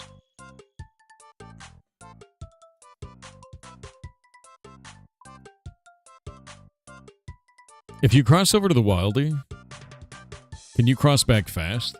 Or does it take a long time? Something gives... Wait, what is that? You don't kick? A baseball bat? That's dangerous, dude.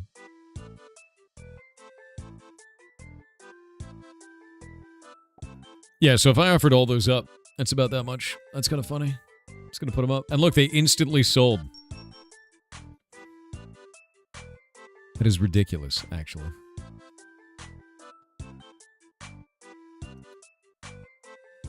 By the way, I noticed something about herbs is because of the bot bans, they're just going up in price rapidly.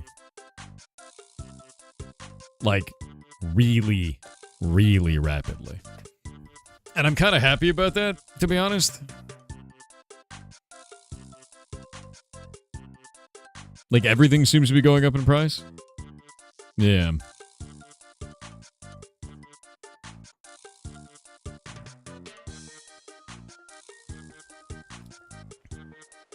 It does make me wonder, like, is that going to be beneficial for the game? Because if you know, prayer pots become so expensive, is that still going to be doable for people? And I kind of want to know. Like, let me see. A prayer potion. Let's see what happened. Because the bot wave has been going for like 6 months. Oh, wait, no. Prayer potions are about the same as they always were. Nothing's changed. Yeah, no, this is totally fine. Alright. Yeah, they've actually come down in price. You made so many? They're definitely worth it. Like, you could see that they've gone down in price over the last year. This is like where the bots started. Oh, wait. Wait a minute. There's a different thing that's interesting here. Look at the daily volume. And now look at the daily volume. When the bot wave banning started, it was like 60 days ago. That's right about there, right? The volume just sank into the floor. Buh? Yeah, look, it went from like 3 million average down to like 1.5 million average. Fighting bots? What do you mean fighting bots? Oh, bots for like fighting like bosses and shit? Is that what's doing it?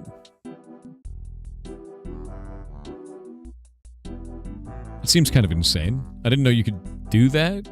The combat seemed in a way where you wouldn't want to bot it.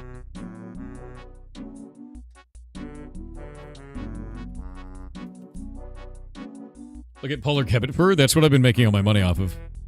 So, like, I'm super aware of this, and, I have been making all of my gold off of this. Like, all of my gold off of this. All of it. And if we go back, like, a year, if we go back all time, look at this. It only is increasing in price. That's all it's doing. Do you see that dip? I wonder if that dip was me. No. No, because I started playing game in like May. I've been trying to push the price up. And I keep selling it at like 50 higher than the day before. And I've just been... I've actually produced more of these than... Like, I think right now I'm producing 50% of the market volume of this item. What is Kebit Fur used for? It is only for producing one item. these polar camo and polar camo top. And the reason why these are used is because together they are -5 kilograms.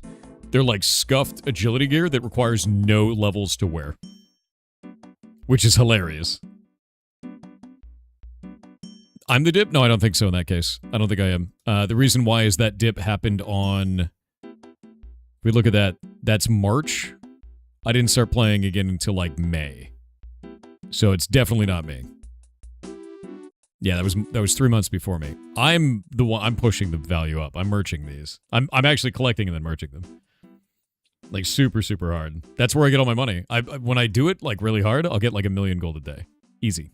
And it's only in like an hour and a half. No, not you were the dip. You are the dip. You're 5 dips. How dare you? You're a dip.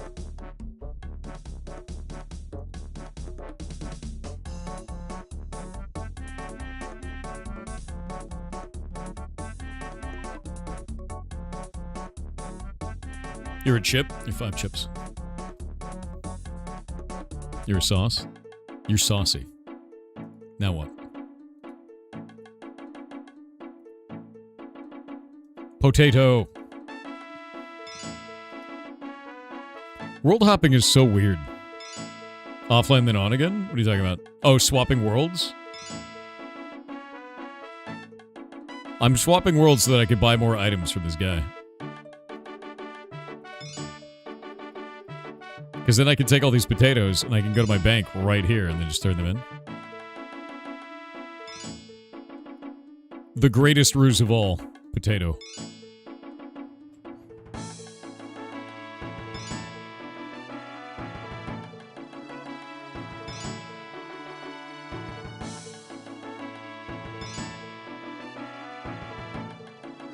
Bill Wirtz released a new song. No shit.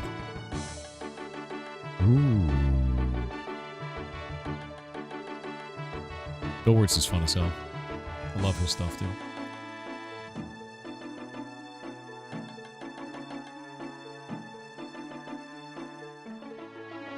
You DM'd me? Thanks, man.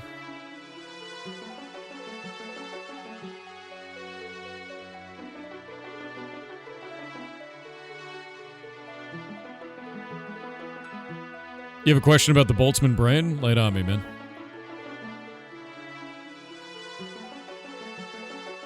Yeah, Boltzmann brain is what you're looking for. Horrifying. But it is what it is. Yeah, that's 12k gold right there. Just potato with cheesing.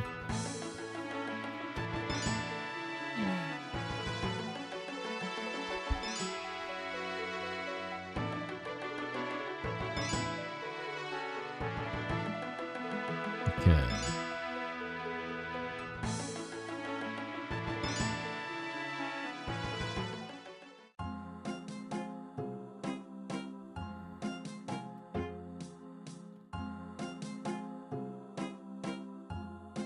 Alright, what's my next quest?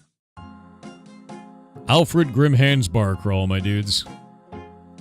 That's a fun quest. You're all Boltzmann brains and jumpsuits? That's probably true. Oh wait, I gotta go to the... we'll go to Edgeville.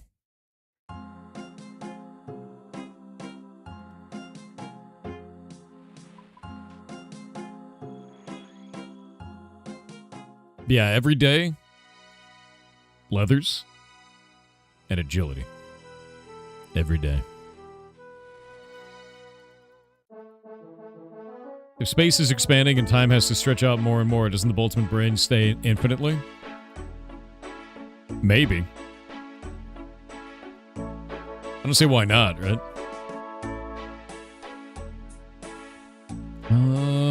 Potatoes. I don't really want to sell those right now. Instead... dump all that gold. Take off all this gear. Don't need any of this. Go to here.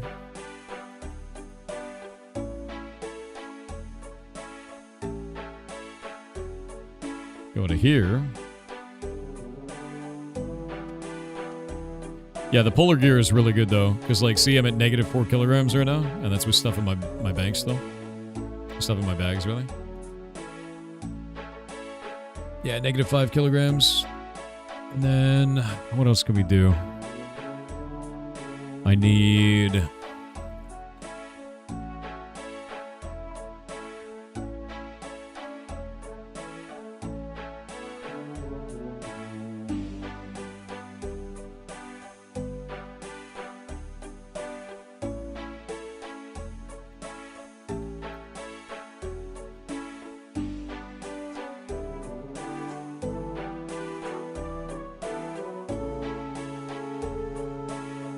Nobody ever forget Hennig Brand, aka the Piss Alchemist. Dude, he was the discoverer of, God, what was it?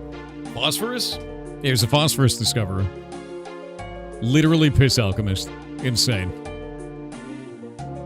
I will never forget that, man.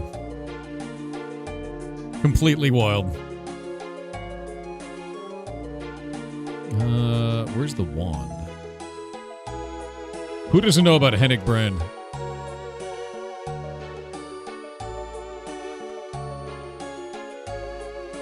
Yeah, there we go. You? Alright.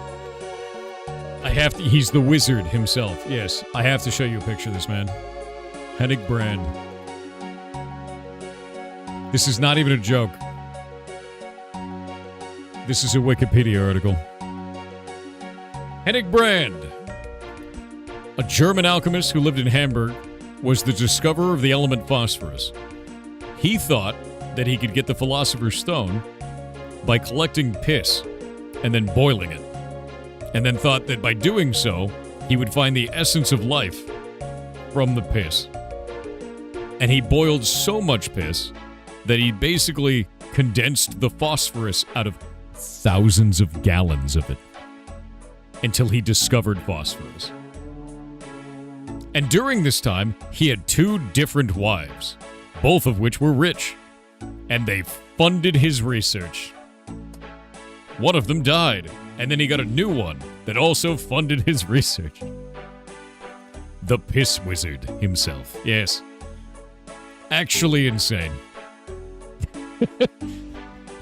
He even has a recipe, too.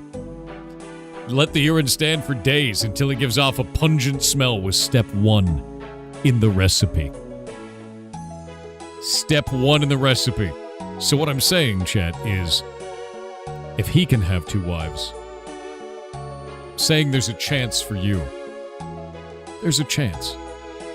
Even the Piss Wizard had a wife. He had 2 of them even. There's a chance. Get out there. Tell people about your hobbies. Maybe not if your hobby is this one. You know, but like maybe tell people about your hobbies. Get out there, you know? Completely wild. Yeah, his wife Margaretha states that he was of high social standing. It's insane. He was an apprentice glassmaker as a young man. He held a post as a junior army officer during the 30 Years' War, and his first wife's dowry was substantial, allowing him to pursue alchemy on leaving the army. Insane. By the time his first wife died, he had exhausted her money on his pursuit. He then married his second wife, a wealthy widow whose financial resources allowed him to continue the research. What was his research? Buying and boiling piss. Hennig Brand. Absolute legend. He was the OG gold digger in more ways than one. Alchemist and also sugar mom and wives. You know, it's like, you know. People in history, you know. Yeah, Hennig Brand is insane. I need pursuit rings. Do I not have any? I only have one. F. Time to buy a whole lot of rings.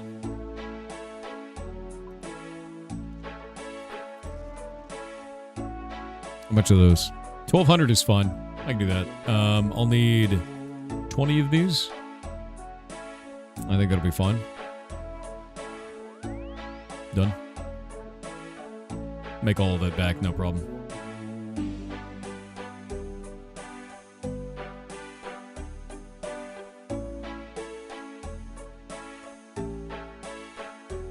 How many charges does this have? Only has 2 on that one.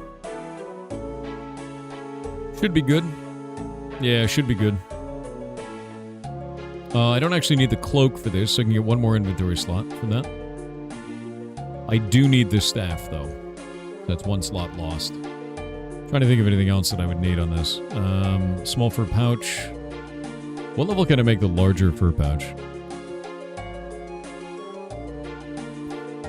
Other. I think it's 50, right? It is 50. How much space does it have? 21 furs. Really? Versus 14. Oh man, that's another 7 inventory slots? I can't say no to that. I should probably work on getting 50 crafting today. Actually, better yet, what if I do that right now instead? That might actually be a way better use of my time. And I could just buy gems and then cut them. Right? I'm pretty sure I can just buy gems and cut them.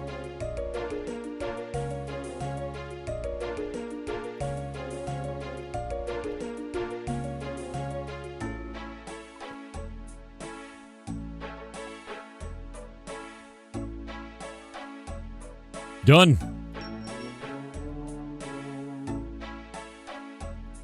I could definitely do that.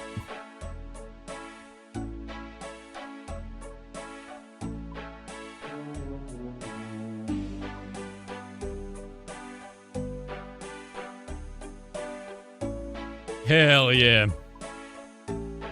What do you mean, chat? What are you talking about? Click in the calculator symbol on your sidebar? What does that do? For level target level 50. Okay. I need 100,000 experience. I'm at 60,000 right now. Sapphire. I need 914 of them. That's it? Oh, that's super doable. I have all these other gems, too. That's actually a lot more doable than I thought it was going to be. Okay. Sick.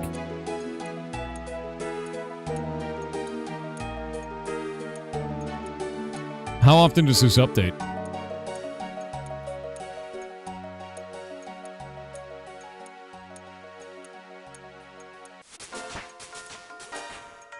Is there a button I can use to update this? Because it's obviously not updating right now.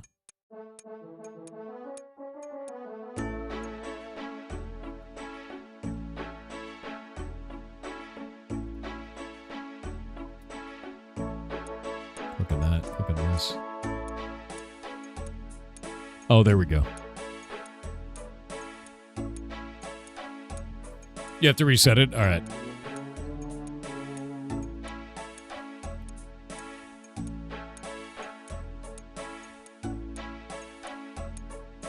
$786 more of them. Dude, we got this. This is so easy.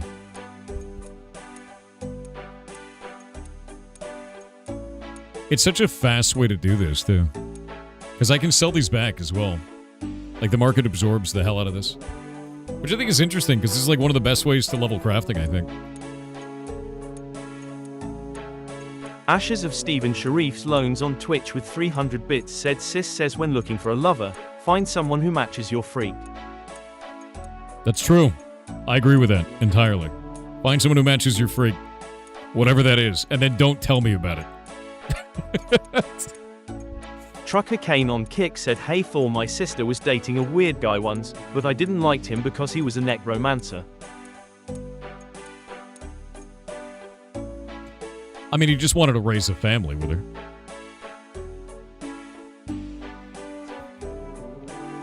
Wolf and Nature on Twitch said, chat, there is nothing stopping you from eating cereal for dinner. True. That is true. Being an adult makes you realize that. I could leave this stream right now. I could go cook a bratwurst, have a bowl of pudding, and no one can stop me. A bratwurst sandwich and pudding, done. Don't care. The problem is, when you get old enough, you know you're not supposed to do that because you're going to get real fat. And that's it. It's just going to happen. It's freedom, but at what cost? So I've noticed that people don't like cutting sapphires for some reason, even though I find that sapphires are like the best cost to XP ratio right now. They just keep putting all these like crappy sapphires up, and they're less than 300 gold for 50 XP off of each one. And it makes me wonder, like, why is the crafting that so simple? Like, it's so cheap. It just seems really good. Another useful plugin to gauge XP banked in the bank is the banked XP plugin. Is that like how much XP I have in my bank? Like, not used yet? Time spent? The time is fast, though. Like, these are... You know? Maybe, you know what it might actually be? It might be that I'm spoiled. I'm spoiled in the wrong direction, because my first 99 was agility. So when I'm, like, looking at 50, 50, 50, I'm like, yeah, this is great. Like, I'm spoiled in the opposite direction, where I'm like, oh, everything else is faster. You know? It just feels good, you know? Ashes of Stephen Sharif's loans on Twitch with 300 bits said, I've been enjoying pigs. My wallet loves a good porking. Proud of you. I'm glad you enjoyed the event. I really am. WL_Blazkevich on Kick said, so Thor, one time I was dating this girl. Okay. But her brother was acting very weird towards me. She said he didn't approve of my necromancing. I just called it recycled puppeteering. I'm really glad we got the other side of this conversation. God damn it, dude. Oh. Evil Notion on Twitch said Dracula was the original necromancer. True. That is true. I actually miss that in vampire stuff. Vampire media really is kind of like brutal now, a lot of the times. A lot of it isn't about, like... Vampires are supposed to be very charismatic, is the idea. And if you go back and you look like Interview with a Vampire, there's just no media that's like that, really, now. I wish there was more of that. It's quite cool. The absolutely insane bullshit this game does, yeah. Yeah, they're supposed to be, like, super charismatic, like Vampire Society, politics within the vampire groups, like... And then you get sparkly bullshit vampires, and I'm just like, I hate this. It's just obnoxious, you know? Paladin Berserker Jedi on Twitch with 300 bits said, it's when you start making alt accounts to be carriers for you to the bank and grand exchange while your main farms, then you're truly scapping the runes. Multi-track scapping is your future. Just I've actually wait, thought about that. You'll see. So, I was watching Simple Flips a while back, and Simple Flips was playing 3 different accounts at the same time, and 2 of them were accounts that he was making a pure on, where it's only 1 stat to maximum, and it was a combat-related one, and I was like, dude, that's insane, right? See, there's a Vampire the Masquerade game made in style of Disco Elysium. Does that exist? We will play that on stream if that exists. Is it out? What is it? Like, I would 100% play that shit. Only announced? Dude.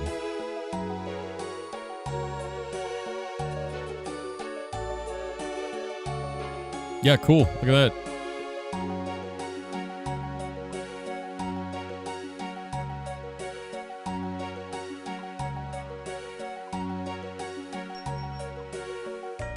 I'm losing so little money doing this. I lost like 8 per coin, or for one of these. It's really not bad. I'll cut all these opals in the meantime.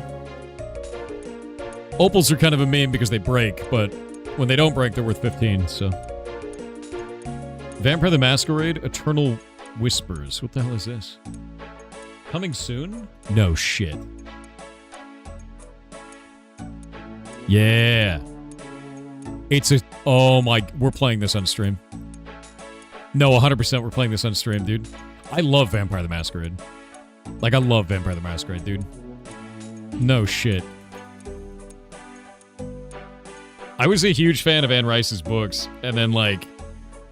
Vampire the Masquerade, the first movie I really enjoyed. Loved the shit out of it. The idea that this is a CRPG set in that universe, this is exactly what I was talking about. Which is you have the, like, the society, you have the social stuff, you have the stealth, the strategy, you know, like the charisma between. No, I'm gonna play the shit out of this. I'm super down. We have Disco Elysium at home. No, we have an actual vampire game, an actual one. I'm wishlisting this immediately. I've been waiting for a real vampire game for ages, and the only people who do it, who seem to do it, is Vampire the Masquerade. Every other game that I see that's vampires, it's a superhero with blood-based powers, and I hate it. It's just not interesting to me. Hopefully they don't mess it up. Dude, I'm hoping so. I'm just sick of superheroes and supervillains with blood powers, which most vampires in media are right now. I know Blade is like John Wick vampire, you know? It's Morbid time? Dude, you're Morbid time. I swear to God. You Morbid on me, dude. Defective God 1 on Twitch said, could we do a long stream today if you take tomorrow off? No. The chat begs you. I can't take tomorrow off. That's not a thing I could do. Yeah, tomorrow can't be taken off. Tomorrow is another Pirate Indie Game Show. That would be really, really shitty for those devs. I'm not doing that. I will not be taking a day off. As much as you want me to do it. Not gonna happen. Oh, shit. Where did my tool go? Oh, wait. What time is it? Oh, you goblins. You were secret about it. Can you take Thursday off? On? I stream on Kick on Thursdays. I see you. I see you. I see what happened here. See what you've done, chat. I see what you've done. I see what you've done. I'm gonna go raid the ferrets. You guys are amazing. You literally just started the stream? No, I didn't. My computer crashed. You guys have a wonderful day. Honestly. Thank you very much for being here. I'm sorry about the machine crash earlier. But yeah. I'm gonna go work on block game stuff. So I will see you guys later. And I'll be on the actual Pirates Discord, probably hanging out in voice chat. So I'll see you there. And you guys have a wonderful day. Bye, everybody. Goodbye. I don't hate you. No. You guys are amazing. My life is bettered because you exist. And I would not be where I am today without you. So thank you very, very much. Continue being amazing. It's not 2 hours, you goblin. I swear to God. Have a wonderful day. Goodbye, everybody.